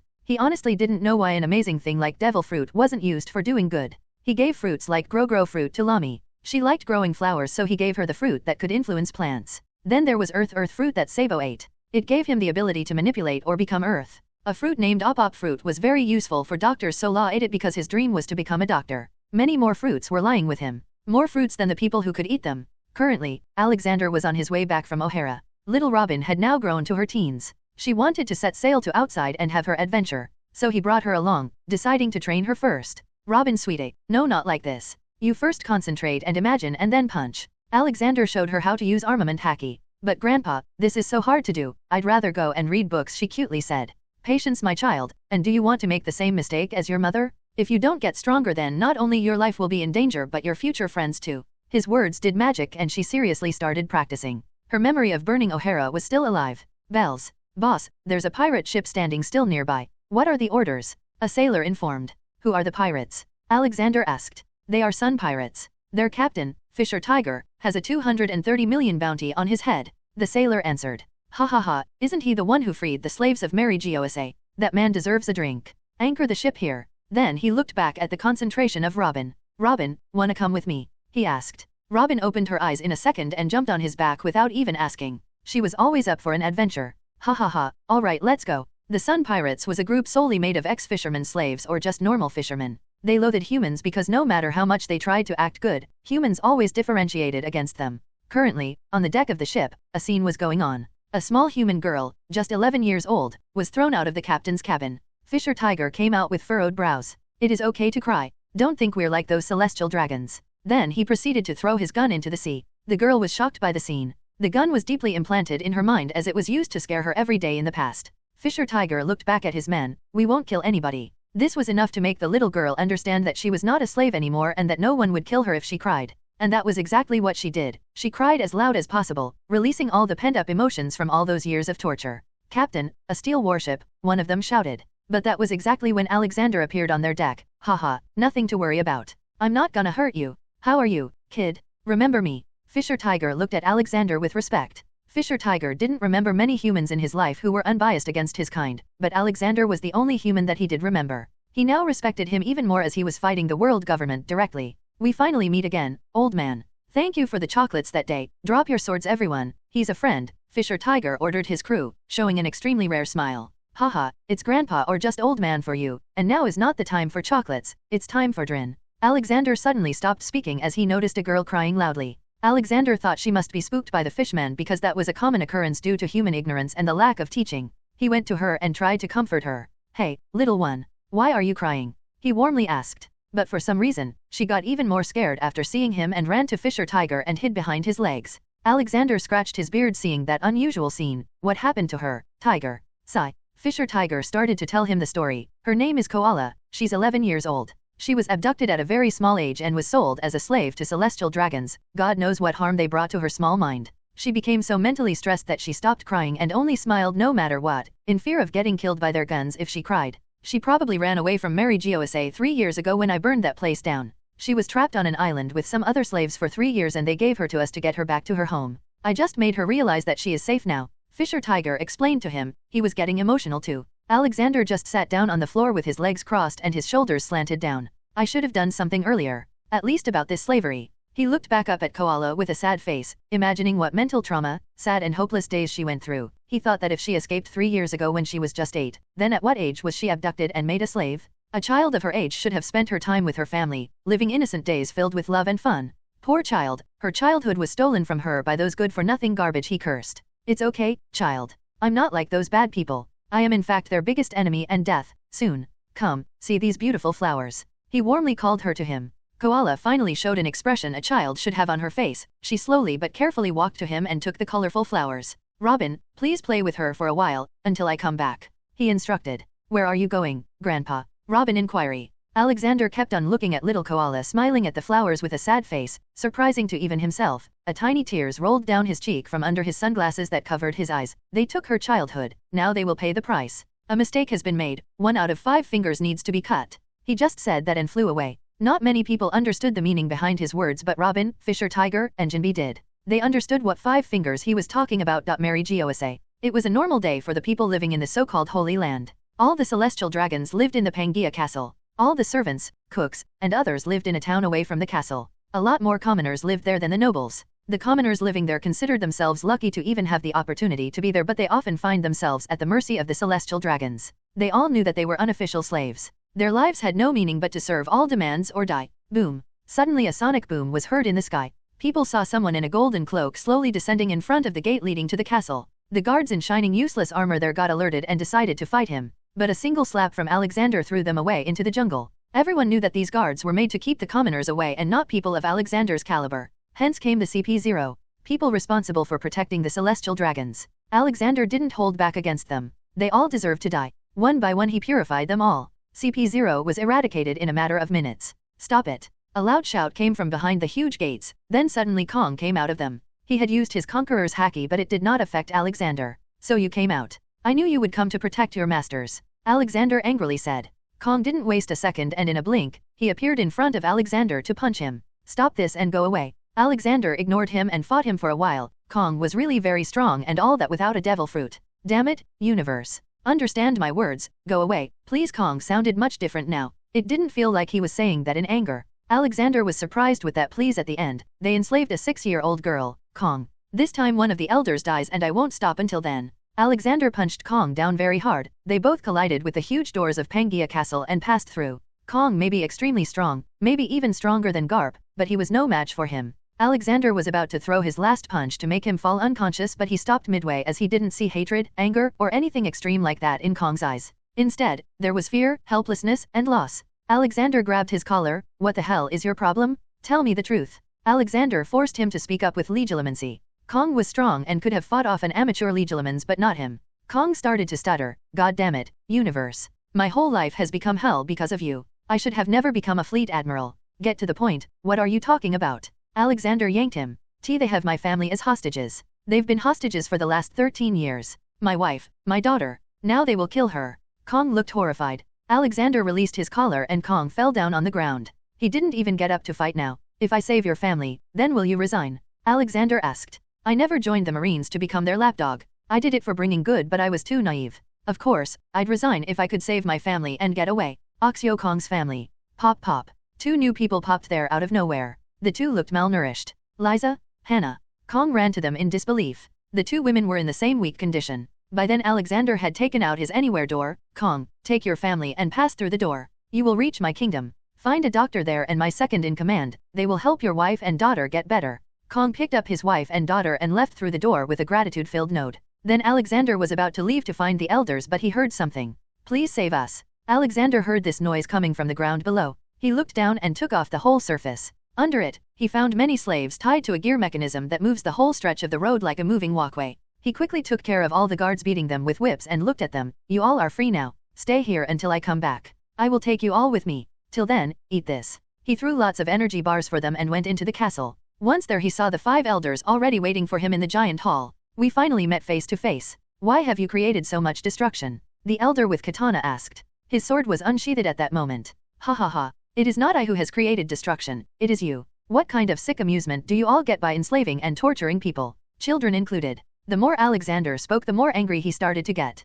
Koala's face was constantly reappearing in his mind. You made her feel hopeless and scared. I will make you beg for death. After his declaration, he dashed at the 5 of them. Alexander jumped and first struck the one with a sword. The sword instantly got sliced in 2, but the punch from Alexander was so strong that he also received an injury to his chest. Stay down if you don't want to die instantly, he shouted. Then he clashed with the blonde one. The man used his legs to attack Alexander. Alexander had to agree that these men were the strongest people he had met on the planet, and he still didn't know if they had devil fruit abilities. Soon he broke the legs of the guy. You all are thousands of years too early to fight me. Then Alexander looked at the shortest one. He had a staff in his hands. But the man didn't come to attack Alexander. He looked at all the other elders and nodded. Let's do it. All the 2 injured elders got up somehow and their bodies started to shine in golden light, and once their body became fully golden they all flew to each other and the light started to dissolve into each other. Soon, just a golden humanoid body stood in front of him. It started to say something with its echoing and muffled voice. You made a big mistake by coming here, universe. We were already the strongest individually, now all 5 of our powers have combined.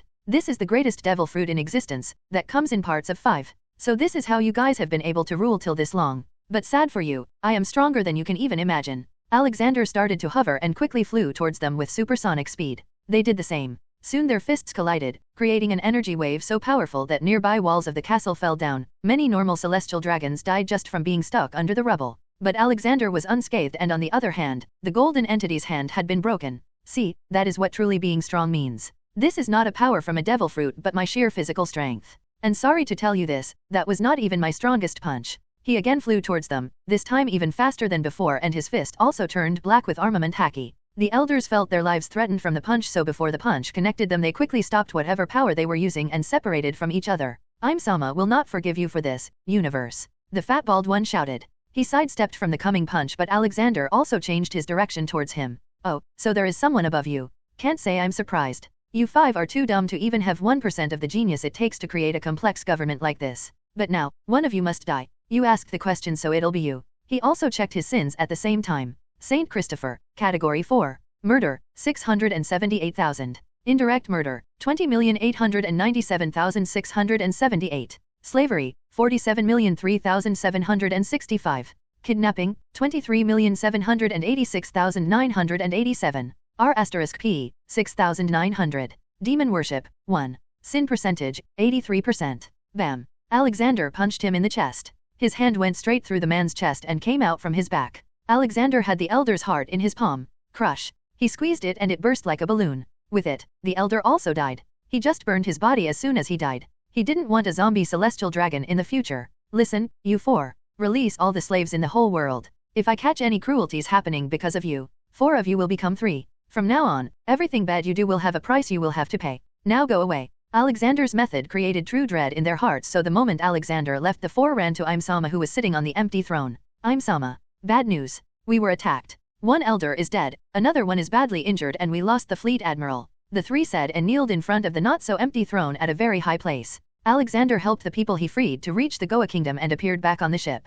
He had decided to accompany little Koala and try to make her forget and move on from her sad past. Hey, Koala, catch. He threw an inflatable ball at her and she loved it. Alexander wanted to give her everything that she was deprived of. Koala also started acting like a child slowly, showing her smile and emotions whenever she could. You are a good man, a voice came from behind him. Alexander looked back and it was the second in command of the Sun Pirates, Jinbe. I only care about making people happy and living a better life. If that makes me a good man, then that's good. Alexander shrugged. Alexander organized feasts on the ship every day to make her happy. The crew of the Sun Pirates was also comfortable around him, as he was probably the only human they respected. All except a few, like the shark fishmen, Arlong. Koala-chan, come here. I will give you a good haircut. Alexander prepared a small chair for her. Her hair had become very messy, she probably never got to comb them in so many years. So after a nice haircut and removing the hardened hair, she looked like what she was supposed to. A cute little child. Look, everyone, our little koala is such a pretty lady, he proudly shouted. Robin laughed seeing Koala blushing in embarrassment. In a matter of a few months, they reached the Full Shout Island, the hometown of Koala. Alexander and Fisher Tiger went ahead and brought her to her family. She walked in between them and held Alexander's and Tiger's hands. Grandpa, Uncle Tiger, what do you think Mother will do? Would she remember me? She nervously asked. Of course she will, Koala. And if she doesn't, then I will take you with me to where I live. A talking fat cat, a talking bird, and many more fun people live there. His words really made her feel like she wanted to go with him. Soon they came to the town. Lots of people were waiting for them there. In the front was a woman. Koala instantly recognized her mother and ran to her with teary eyes. They hugged each other and Koala finally felt the warmth of her mother after so many years. She then looked back. Grandpa, Uncle Tiger, thank you, she shouted while crying. She understood now that the world was not all bad, there were good people too. Why don't I take over this island and bring Koala and her mother back to my island with me, he thought. He went ahead and the people there didn't look any bit afraid of him. Courtesy of Daily Dawn newspaper's PR work. Alexander also published the world government's and celestial dragons' cruelties daily, so they had already lost the people's mandate. People of this town, I have an announcement to make. I will be taking over this island and making it my territory. So some men from my army will come here and start hiring people for many kinds of jobs like farming, construction, and other things. Do enroll yourself in that, he announced. His announcement made people jump in joy. They all had seen in the newspaper how prosperous all the islands under Alexander were. Even the nearly destroyed Flance had now developed into a major industrial hub, and even without the amber lead mineral, the people there were prosperous. In comparison, Full Shout Island, although had everything needed to survive nicely, there was still a lack of jobs. Then Alexander went to Koala. Koala-chan, would you like to come to my island and live there? Your mother can also come. Koala was excited with this prospect. Really? Then she looked at her mother cutely. Mama, let's go. Grandpa said he has a talking cat and a bird. It will be so fun. Alexander sent a small compulsion to the mother so she would make up her mind. He wanted her to think for Koala right now and less for herself. Koala needed her lost childhood back. Yes, sweetie. We can go, she agreed. Koala jumped in excitement hearing that and jumped to Alexander. He also picked her up and put her on his shoulder. Haha, pack your bags then. I will be waiting on my ship, he said and walked back to the ship with Koala. Just as he was walking back, he saw Fisher Tiger being surrounded by Marines with guns pointed at him. Fishman, you've got nowhere to run. The village you went to earlier snitched on you, the Rear Admiral revealed. Koala held on to him tightly in fear as he walked up to them. Since when did the Marines become brave enough to enter my territory? His entrance had all of them on edge. The Real Admiral looked at him and refuted his claim. This is not your territory. It is, I just declared it. Now I want you to go back the way you came. Or else, you know the consequences. He cracked his knuckles. Rear Admiral Strawberry stepped back a little. We didn't know this was your territory. We will go back now. Alexander nodded. Yes, you all may. Except you, Rear Admiral Strawberry. I've heard some very bad reports about you. That you are openly hunting for all the runaway slaves from Mary Giosa to return them back. I thought I made it clear that anyone dabbling in the slave trade will be killed with no mercy. All the Marines ran away, leaving their Rear Admiral behind the moment they heard slave trading. Everyone knew that people involved in this business were getting killed every day like flies. The presence of the Golden Justice Army was all around the East Blue, South Blue, and Paradise. Alexander dominated the first half of the planet in terms of naval strength. He didn't want to make it too gory, so he simply caught Rear Admiral Strawberry and threw him at the direction of Marineford, which was a few hundred kilometers away. The guy would die when he falls there. He then walked to Fisher Tiger. Forgive them, it will take some time for them to change, but don't worry. I will absolutely erase all kinds of racism. Sigh. I do believe in your words, old man. I remember Queen Otohim's words too. He reminisced. Grandpa, can people fly? Koala suddenly asked. No dear. Not in normal circumstances. Why do you ask? Alexander inquired. That man flew in the sky. I also want to fly, she longingly said. Alexander instantly flew in the air with her in his arms. She was really enjoying it. Yai, ha ha ha, this is so fun. Alexander thought about giving the gravity fruit to her later. That fruit only lets you control the gravity of your body. It was a very deadly ability if used correctly. For example, you could increase the gravity of your fist just before it is struck to have a bigger effect. Yes, Koala. I will teach you how to fly later, he said. After a few more hours of playing around, they were ready to leave. Tiger, you and your group can now return to Fishman Island. The world government will not be after you now. I will also announce that Fishman Island is my territory and whoever attacks it or its people will face me. You don't have to be a pirate. And if you still want to roam around, then I recommend you join my army, he proposed. Thank you for that offer, but I will go back home first. After that, I might come back to you. But I think Jinbe would like to go with you. He is more fascinated with you than anyone. He smilingly said. Sure, anyone who wants to join me is welcome. Okay, I'll see you later, Tiger. Stay in touch. He handed him a den mushy and left. Somewhere in the East Blue, a small 10-year-old kid who ran away from his cruel father with the help of his sister snuck up on a pirate ship called Orbit and worked as a cook. That was until another pirate Red Leg Zeph attacked their ship. However, both ships were caught in a sudden storm and sank. Zeph managed to save the young cook from drowning. Before the storm tore the boats apart, the little cook had cried out his dream to find the All Blue, which was why he was saved by Zeph afterward. After the storm, the two were washed onto a rock outcropping, high above the sea. Despite their good fortune, there was little food for them. A few rations had washed onto the rock with them, but there was no vegetation, no animals, and no way to reach the water to fish. Splitting up what little rations remained, Zeph ordered the little cook to sit at the other end of the island to look for a ship. But the boy protested that Zeph was keeping a large sack for himself, but Zeph brushed him off, saying that as an adult, his stomach was bigger. Days passed, the little cook's food rations got depleted, but there was still no sign of a ship. 12 weeks later, he decided to take a chance to kill Zeph for his food. He did not kill the old man, but when he slashed open the old man's sack in a fit of rage, he discovered that there was no food inside, only treasure. To his horror, he then realized that Zeph had eaten his own leg to save him. Tears fell down his eyes for the old man who had shown him more kindness than his father ever did.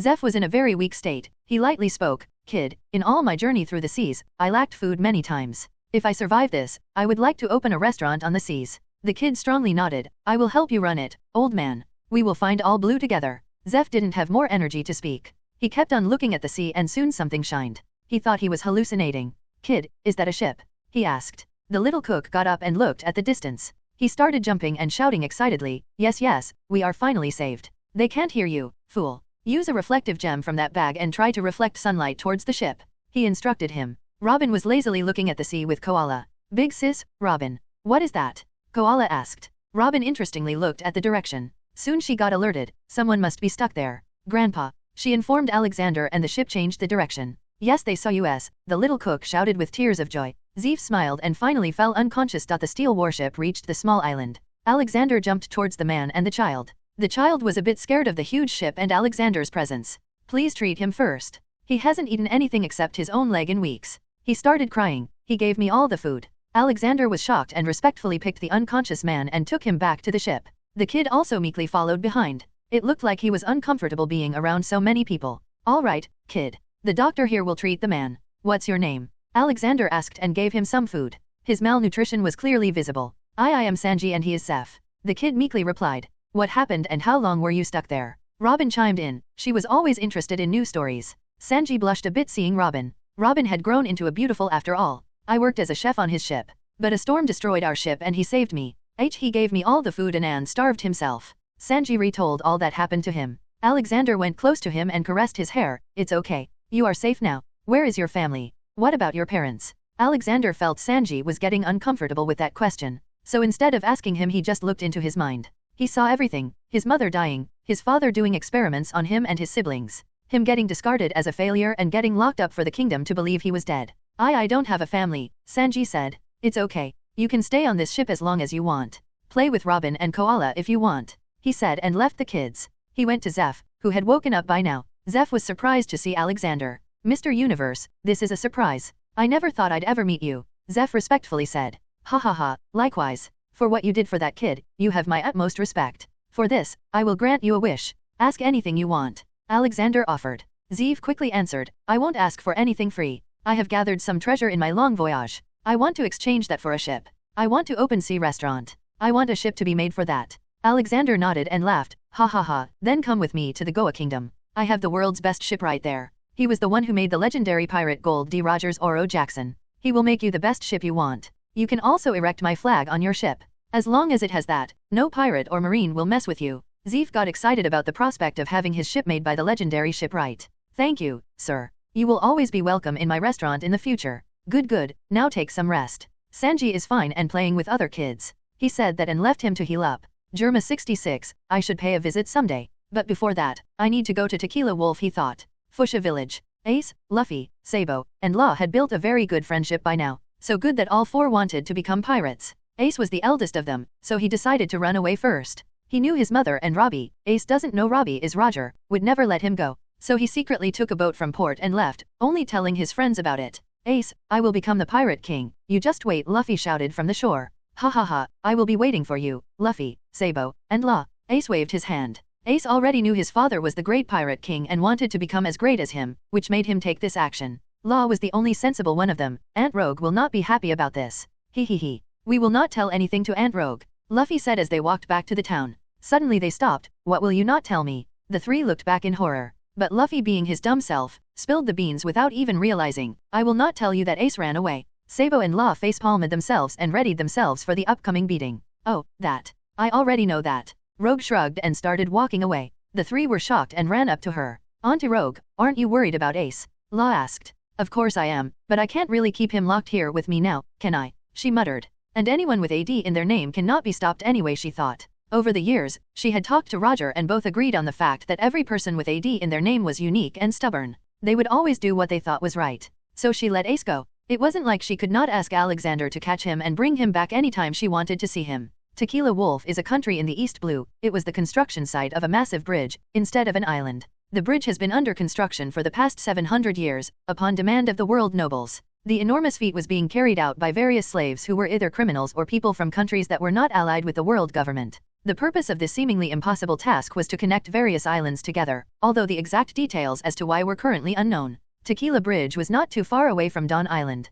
Alexander left everyone on the island and flew to the place. He also told lots of ships to follow him as he'd probably free thousands of slaves and prisoners that day. Soon a long structure came into his vision. The bridge was extremely long and wide, spanning hundreds of kilometers and 50 meters wide at all times. No wonder it has been under construction ever since the creation of the world government. He got down on the bridge and saw a lot of people working and living there. From old, young to even babies. The kids were likely born there. Okay, time to clean up. He picked up all the Category 3 Marines and started throwing them towards Marineford, thousands of kilometers away. The world government will surely get the message. He did it till the last guard there, which was the warden of the prison and overseer of the project. The people just looked at it all in shock and fear. Once everything was back calm, Alexander loudly spoke. I came to liberate you all from this forced slavery. You all don't have to work here anymore. My ships will soon arrive and transport you all to various kingdoms where you will be given a home and taught how to make an earning and live happily. No longer will your children have to go through what you did, he announced. The people finally realized that Alexander had come to save them.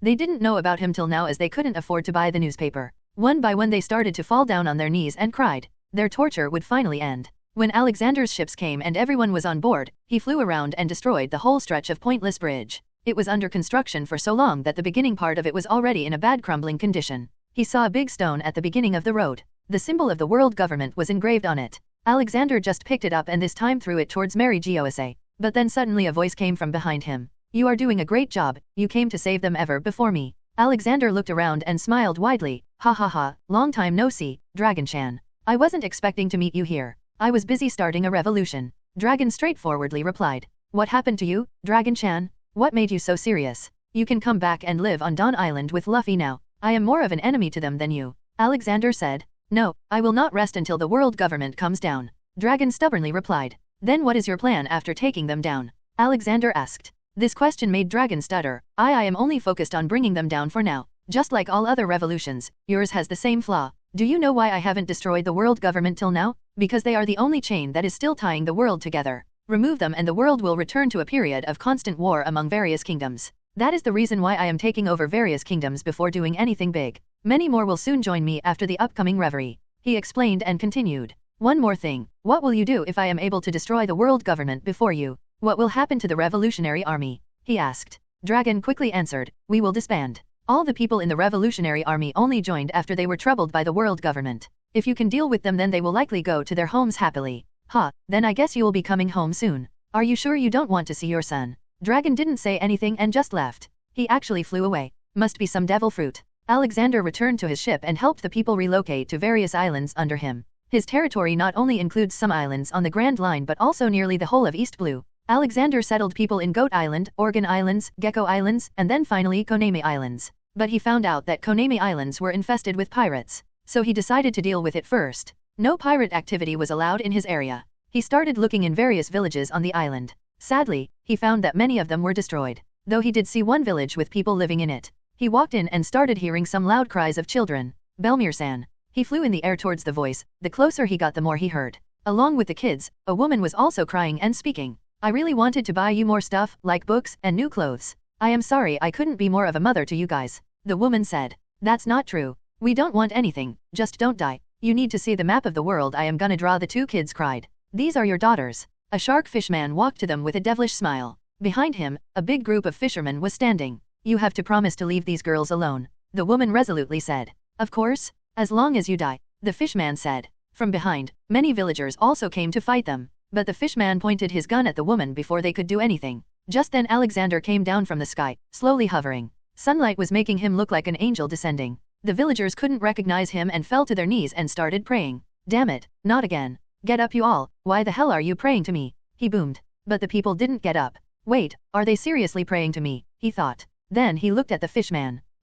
Weren't you on Fisher Tiger's ship? What is going on here? He looked at the woman he was pointing his gun at. She was injured and 2 little girls were hugging her. He walked up to her and knelt on one knee. He put his hand on her injuries, and everything got healed. Tell me, why was he pointing a gun at you? Before the woman could say anything, the little girl with orange hair started shouting and crying, Arlong and his people force everyone here to pay a large monthly tax for our own survival, 100,000 berry per adult, and 50,000 berry per child. Mother was only able to gather for us 2. Alexander patted the girl. Good girl. You are very brave. Don't worry, I will deal with him now. He stood up and looked back. He released his conqueror haki and all the Arlong pirates felt so much pressure on their bodies that their legs broke down, including Arlong's. He looked at them and angrily spoke, you dare do this and expect for humans to treat you nicely? Can you say that these girls will not hate all the fishmen because of you now? You all should be ashamed. Fisher Tiger and Odohim would be so disappointed in you. I will take you all to Fishmen Island and all of you will face judgment there. But Arlong, I never expected a crewman of Tiger would do this. You dishonored his name. Arlong and his men panicked after hearing his words. But Alexander just shut them up. He didn't have time for their nonsense. He looked back at the mother and daughter with a kind smile. I am sorry that your village had to go through all this. I will increase the Golden Justice Army's presence in the whole East Blue. I will also allocate 200 million for this village and island's upliftment. He apologized. Belmere quickly got up. Thank you, sir. You saving us is already enough. It's all right. I will go now. He started dragging all the fishermen behind him and took out the anywhere door. Wait, please deal with the bad marine too. He helped Arlong. The orange-haired girl spoke again. She was really smart, knowing that Alexander could help them instantly. What is your name, kid? He asked. Nami, she answered. Haha, Nami-chan. Don't worry about the marine guy anymore. Can you tell me his name?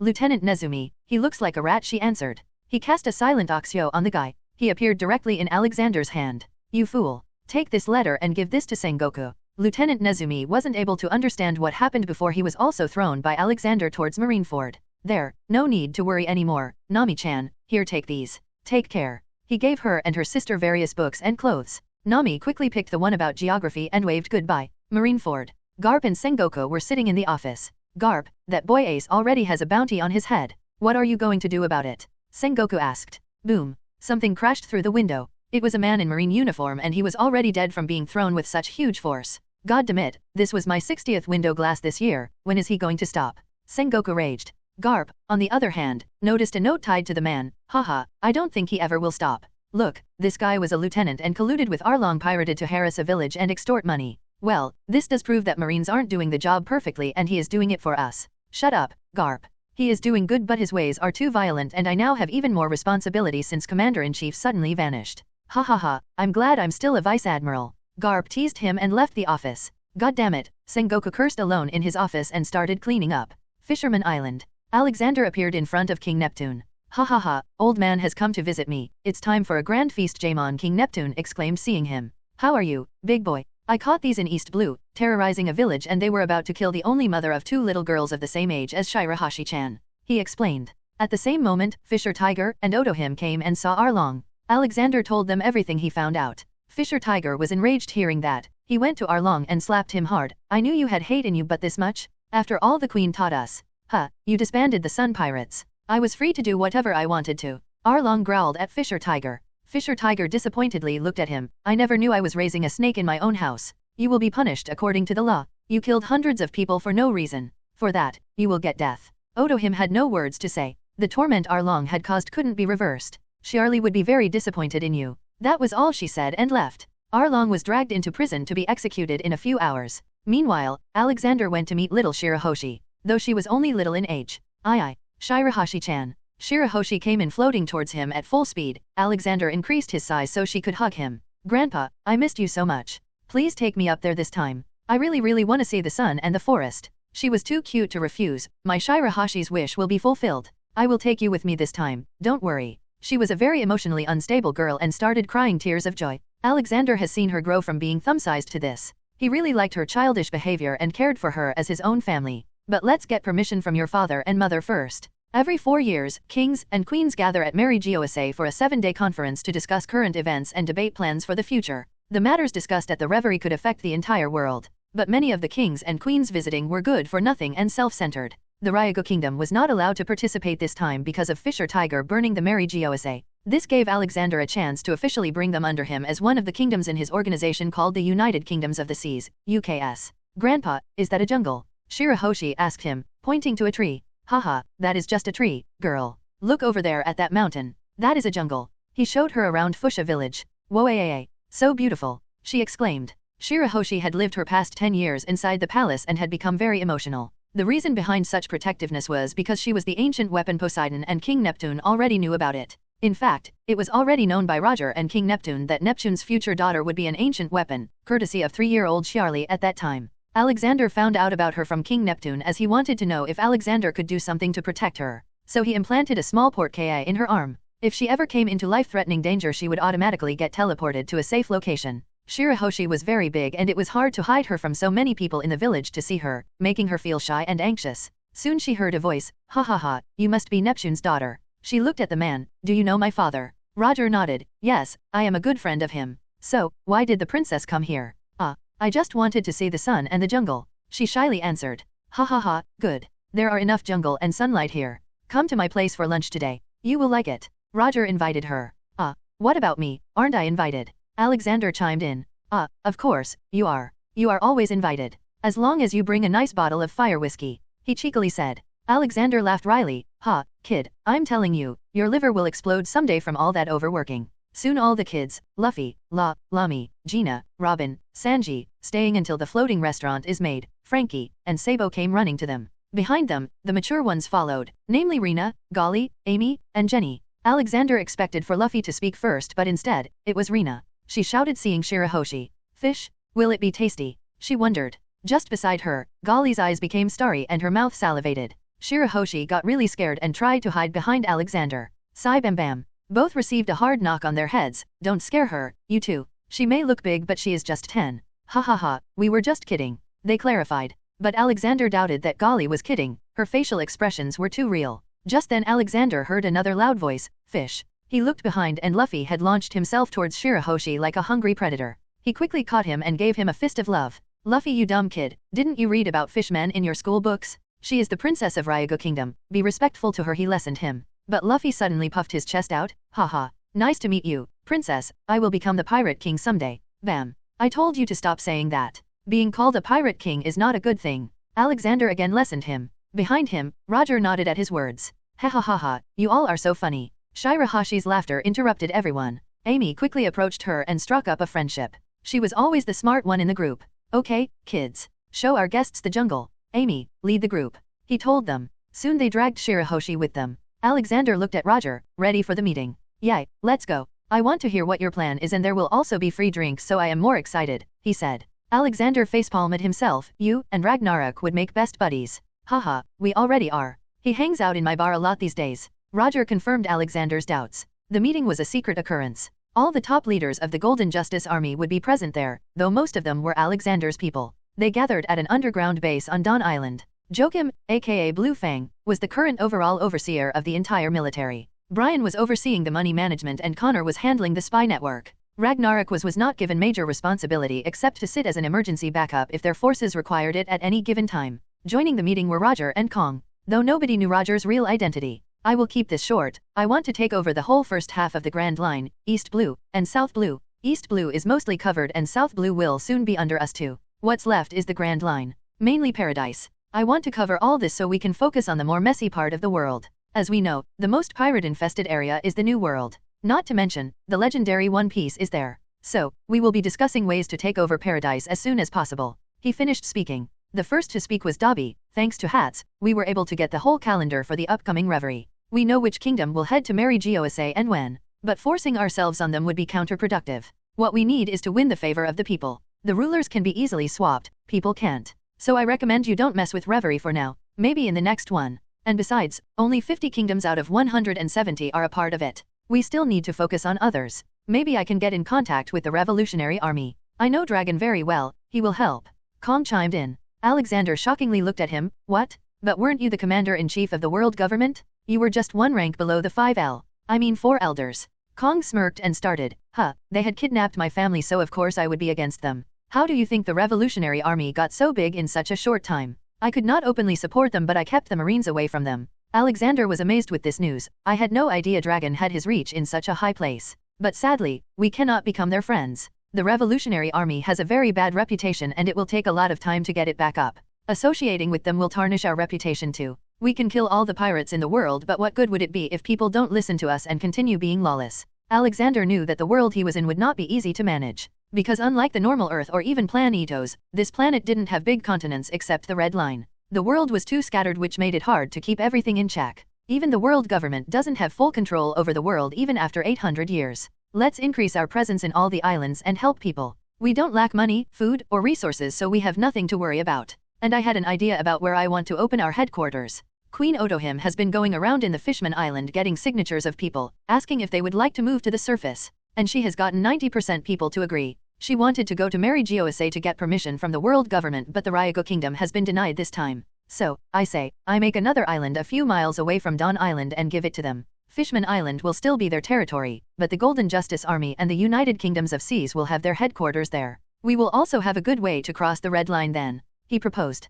His plan received a unanimous nod from everyone. Soon everyone left the hall except Kong and Roger. Kong couldn't see why Roger was still there, but he didn't ask. You two, do you know anything about someone called by the name I'm Sama? He asked. Both had confusing expressions on their faces which told Alexander enough. I presume this much. I'm Sama is someone even above the now 4 elders. My guess says he's the ruler of the world. He sits on that empty throne. He informed them. This time, only Roger was shocked and not Kong. Do you know something, Kong? He nodded. Yes, once in a meeting, just before deciding what to do with the island of O'Hara, one of them mistakenly said that we will inform you after asking, but then the other elders suddenly covered him and changed the topic. I was confused at that time about whom they needed to ask. Now I know the answer. Ha ha ha. Old man, do you know what I smell from this I'm Sama? Roger started. What? Alexander asked. Void Century. He blurted. Everyone in the room nodded. Dobby soon spoke. Why erase the 100 years of history when there was nothing to hide? Unless they wanted to keep the ruler of the world a secret and keep everyone thinking that they are living in a just and free world.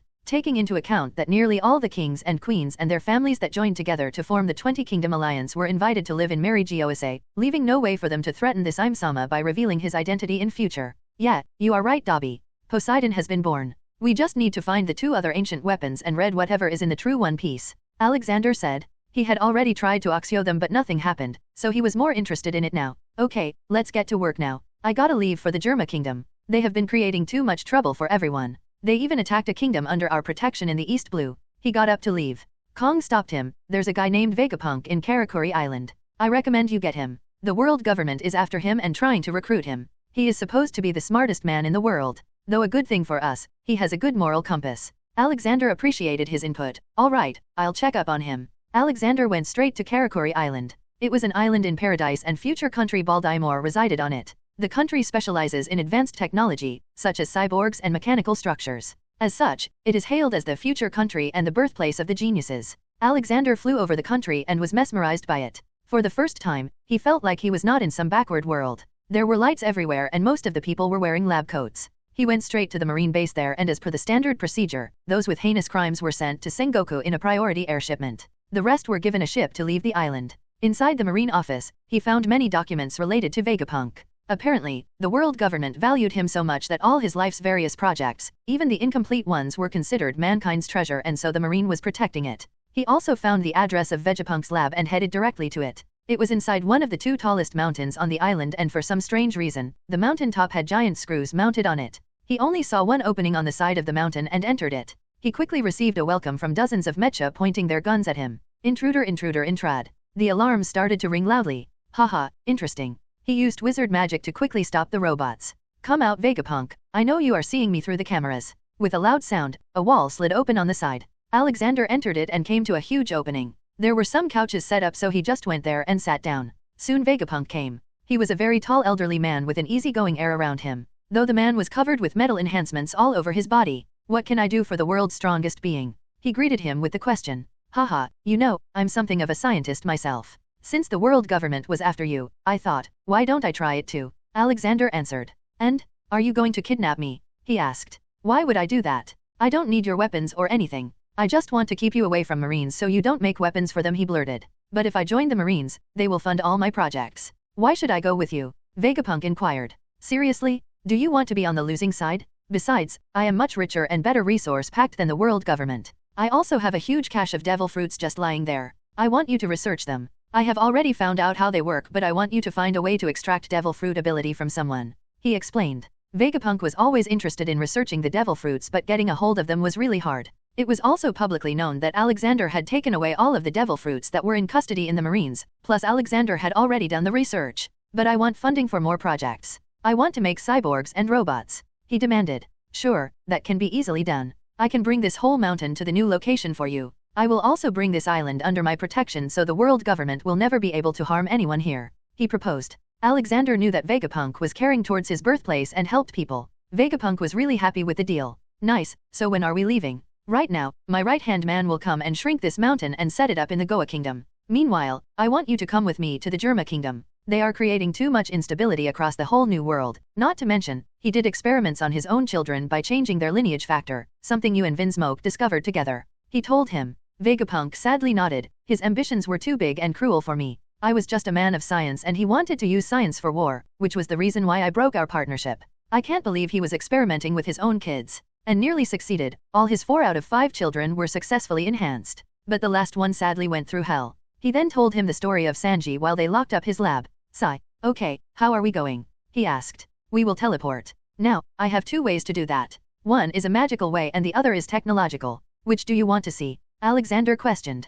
Vegapunk got excited like a child seeing an ice cream truck. Achieving teleportation via technological means was a huge feat. Of course I want to see the technological one. He exclaimed. Alexander took out Anywhere Door. Haha, okay. This door is called Anywhere Door. As the name suggests, you just need to think about where you want to go and open it. Though let me warn you, it can also take you to the edge of space and the center of the earth, and in both cases, you'll die as soon as you open the door. This is also something I want you to research on how this works and try to replicate it. You mean you don't know how to make it? Vegapunk asked. No, nobody does. It was a gift I received from someone from a faraway place. This is the only Anywhere Door in existence in the world. He answered. Vegapunk gulped down the saliva in excitement. Don't worry, I will be very gentle while studying it. Alexander laughed at his act as they crossed the door. They soon came to a wide-open concrete field. The Germa Kingdom, also known as the Kingdom of Science. It was the world's only seafaring kingdom and a member nation of the world government. About 300 years ago, it was the center of the Germa Empire. An enormous empire formed by the Vinsmoke family's conquest of the North Blue. Today, the kingdom remains under Vinsmoke Judge's rule, and is serviced militarily by the Underworld Army, Germa 66, as the territory of the Vinsmoke family. Because the Germa Kingdom was a member nation within the world government, they had all the privileges of an affiliated kingdom, that includes the right to attend the reverie. The kingdom's royal family also had an unusual pull over the legal system, being able to affect the bounty system and issue direct commands to the Marines.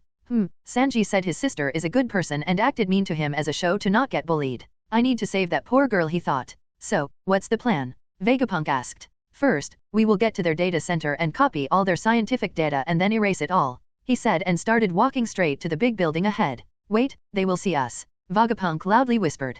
Haha, they won't. Magic. Vegapunk walked behind him, amazed at how everyone ignored them. I am getting more and more interested in magic than science now. Alexander was not much interested in each country's internal politics, but the case with Germa was different. They acted less like a kingdom and more like an organized crime syndicate. The royal family even openly run Germa 66. Germa 66, also known as the Warmongers, it was both the military branch of the Germa kingdom and an underworld mercenary force commanded by the kingdom's ruling family, the Vinsmoke family. This is why he was going to put an end to all this, though he still needed to decide what to do with Vinsmoke Judge's 3 sons who were heartless and emotionless. Soon after he had copied the scientific data, Alexander came upon a pink-haired little girl skipping to somewhere. He quickly went to her and made her fall unconscious. Damn it, I feel like a kidnapper now, he internally cursed as he sent the girl to Fishmen. Okay, Vegapunk, let's go and greet the main course, he said, and instantly their invisibility ended. You first, I am just a fragile old man, he responded. Haha, I know you have multiple sea stone weapons on your body. I don't think anyone can catch you by ordinary means.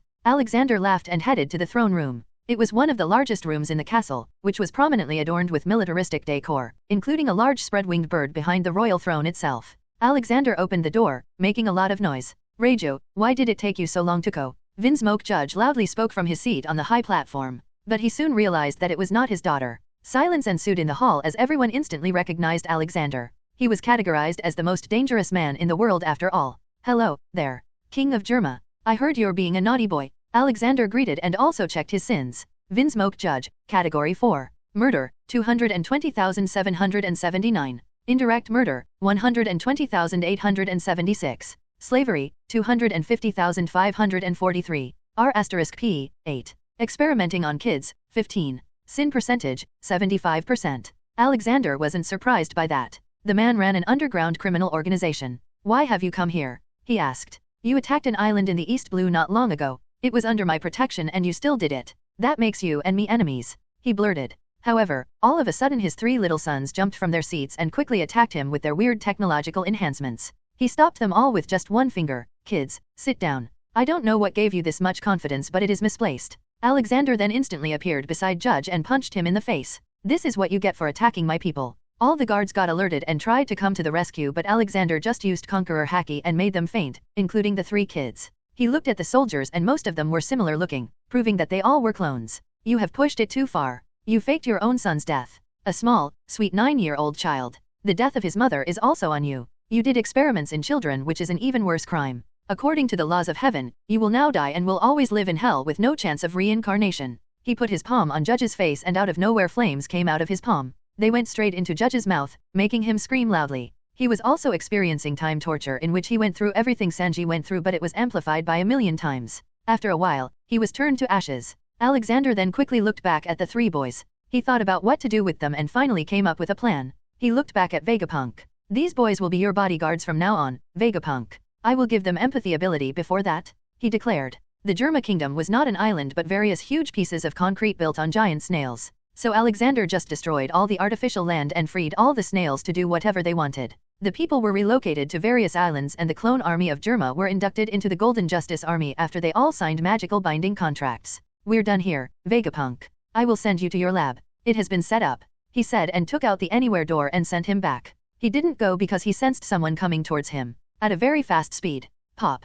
Dobby appeared. Boss, Ryago Kingdom is ready to move to the new island. They wanted to see you before that? Haha, I will go there soon, but right now, someone is coming to challenge this old man. He laughingly said. Okay, I'll stay to watch it then. Dobby conjured himself a seat. The Shishibukai system had been formed by the world government in their plan to contain the expansion of Alexander's influence. The Shishibukai was an alliance of 7 pirates turned privateers in the service of the world government. Although they worked for the world government, the Shishibukai themselves typically did not care about nor respect the government. Most of them were famous pirates who had made their names in the New World and either met or fought one of the Yonko. Yes, there were still Yonko. The damned world government had put his name in place of Kaido's. It infuriated Alexander and he was going to do something about it soon. The Shishibukai were namely, Dracule Mihawk, Bartholomew Kuma, Boa Hancock. She asked Alexander's permission before becoming a Shishibukai and he agreed. She wasn't a pirate anymore as their island now had enough food and other things, thanks to Kind Heart Mall, but they still needed to keep people afraid of them. Then there were Crocodile, Gecko Moria, Marshall D. Teach, he had already stolen the dark fruit, and at last, the self-proclaimed son of Whitebeard, Edward Weevil.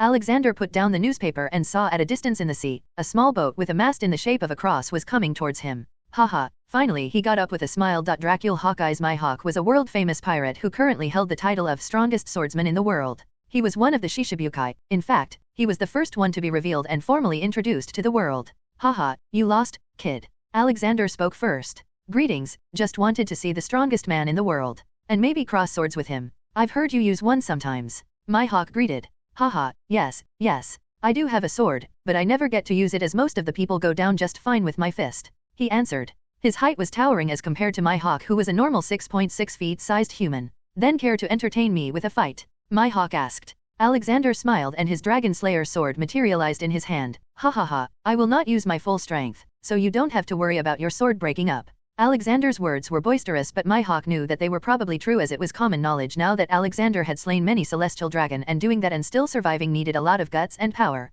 Ready when you are, kid. Alexander gave him the first strike. Mihawk instantly appeared in front of Alexander with his super speed and made a cut towards his shoulder. Alexander also put his sword in between to defend. But because of Mihawk's extreme eyesight, he noticed all the movement. He made a quick turn and backward slashed at Alexander's other shoulder. But this time too, Mihawk found Alexander's sword already waiting there. Haha, child, your eyes are really good. Now, I recommend you get 100% serious so I can also get some exercise done. Olivia said I'm getting fat these days. He mumbled. The yellow pupils of Mihawk's eyes twitched for a second and then he made a slash towards him. A green energy wave formed at the edge of his blade and traveled towards Alexander. To Mihawk's surprise, Alexander didn't even use his sword to block it. He just slapped it away with bare hands. Haha, you are quite strong at armament haki, but not as strong as me. Try to block this. Alexander jumped a few feet in the air and made a vertical cut with his armament haki covering it. Instead of green waves like Mihawk, a golden energy wave came out. Mihawk got ready to block it with a firm will, but the closer it came the more terrified he started to feel for some reason.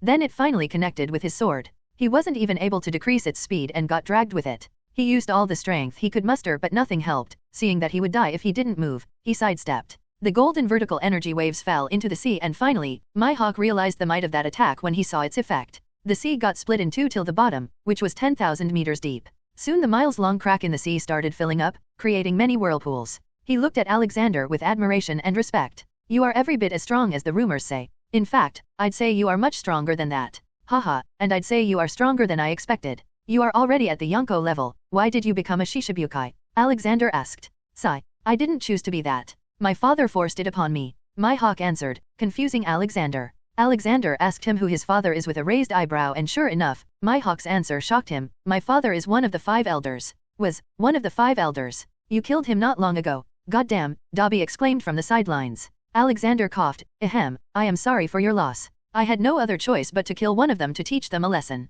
Mihawk shook his head lightly. No, you don't have to apologize. I hated him since I was a small child. He killed my mother in anger and I caught him red-handed. I vowed to kill him from that day and trained all these years. I knew the 5 elders were stronger than Yonko or Gold Roger of that time. So that's why your bounty is a mystery. You were never awarded a bounty. Well, child, what are you going to do now? I already killed what motivated you to get stronger. Alexander asked. Go back to being a pirate maybe. Now that my father is dead, they will start treating me as a pirate anyway. Mihawk resolutely said. What about joining me? You will get plenty of opportunities to fight immensely strong people, even stronger than Yonkos, excluding me. The world government and the pirate era will soon be a talk of the past. In addition to that, we got pretty high-quality wine. Alexander baited him. Wahaha, are you trying to sway me? It seems to be working though, I think I will join you. Life had been too bland all these years. Maybe a new taste is needed to bring more colors. Mihawk commented. Alexander loudly laughed. Welcome to the family, then. You will get a nice house in Goa Kingdom and Fishmen Island which is going to be our headquarters.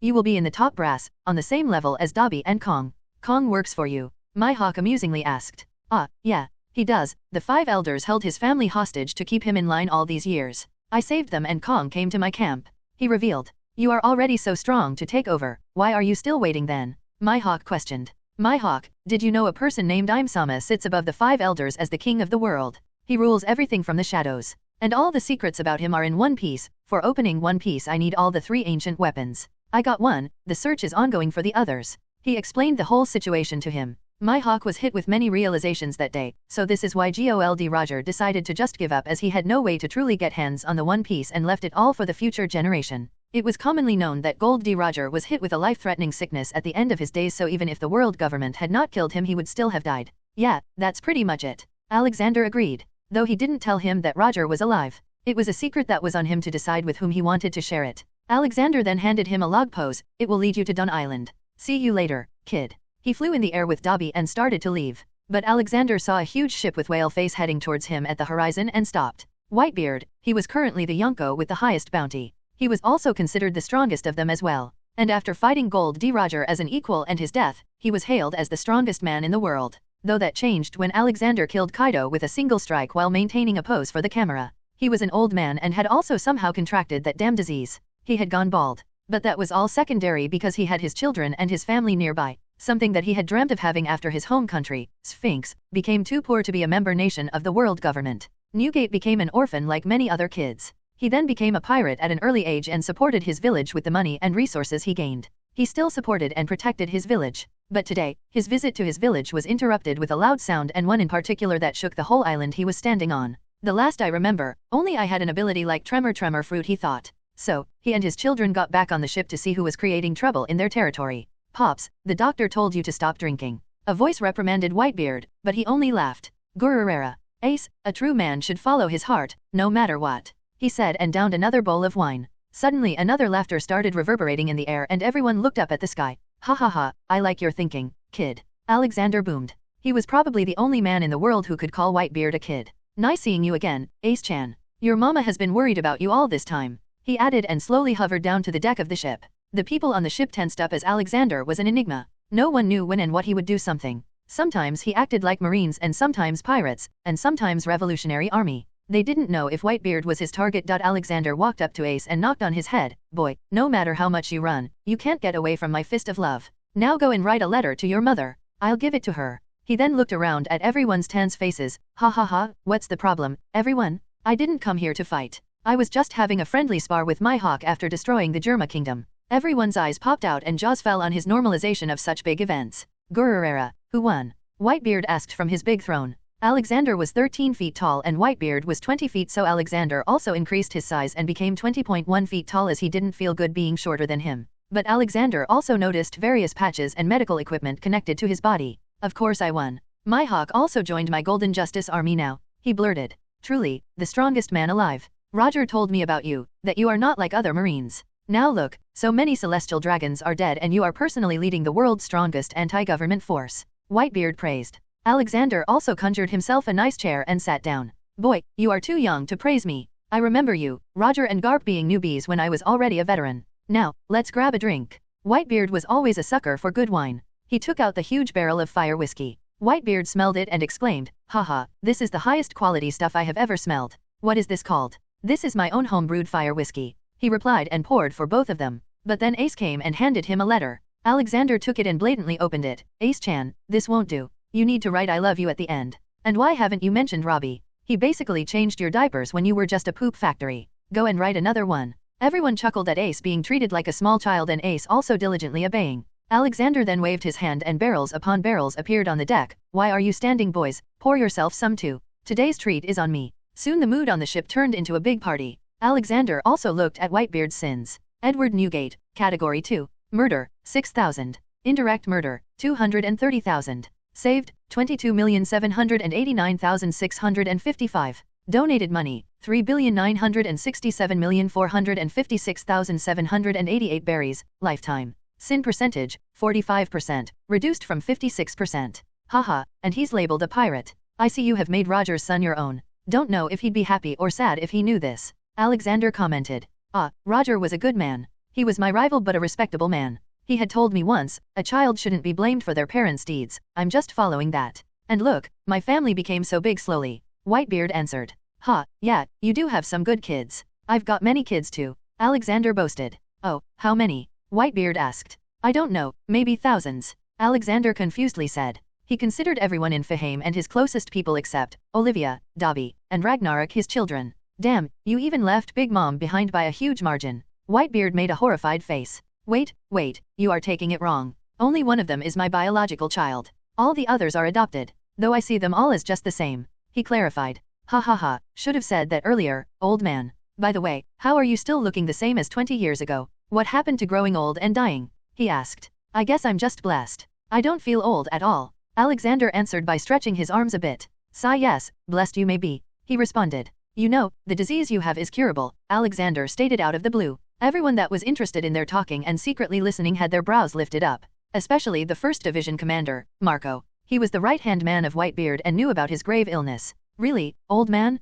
Can Pops be treated? He asked. Of course, I died for making that damn drug, Alexander replied while remembering bitter memories. Newgate, my boy, you have cancer. A disease caused by an uncontrolled division of abnormal cells in a part of the body. This is why your hair fell and you feel weaker. He explained. Whitebeard now really felt a ray of hope, but he knew that nothing comes free. What do I need to do to get the medicine? Haha, nothing much, child. I want you to stop the life of a pirate and live honestly. I know why you became a pirate. Once I take over East Blue, South Blue, and Paradise, I'll come to this part. I want you to stop being a pirate by then. You will not have to worry about anything either as no heavenly tribute will be required for protection from any island. I will also be getting rid of all the pirates. He announced. Whitebeard looked at his sons and they looked at him back and said, Pops, we'll always be with you, no matter what you decide. Marco stated. Ha ha ha, I am so lucky to have sons like you. But our family is not defined by being a pirate. It is defined by staying together. As long as we are together, we are family. Besides, I don't want us all to forever live with a bounty on our heads. Let's settle down after he comes to the new world. I will protect you all from any harm as long as I am alive. That's what family does, so no worries. Whitebeard announced. Alexander clapped for him proudly. Haha, you are right, kid. You may have grown up without a family but the honor and beliefs I see in you are many times better than those with rich upbringings.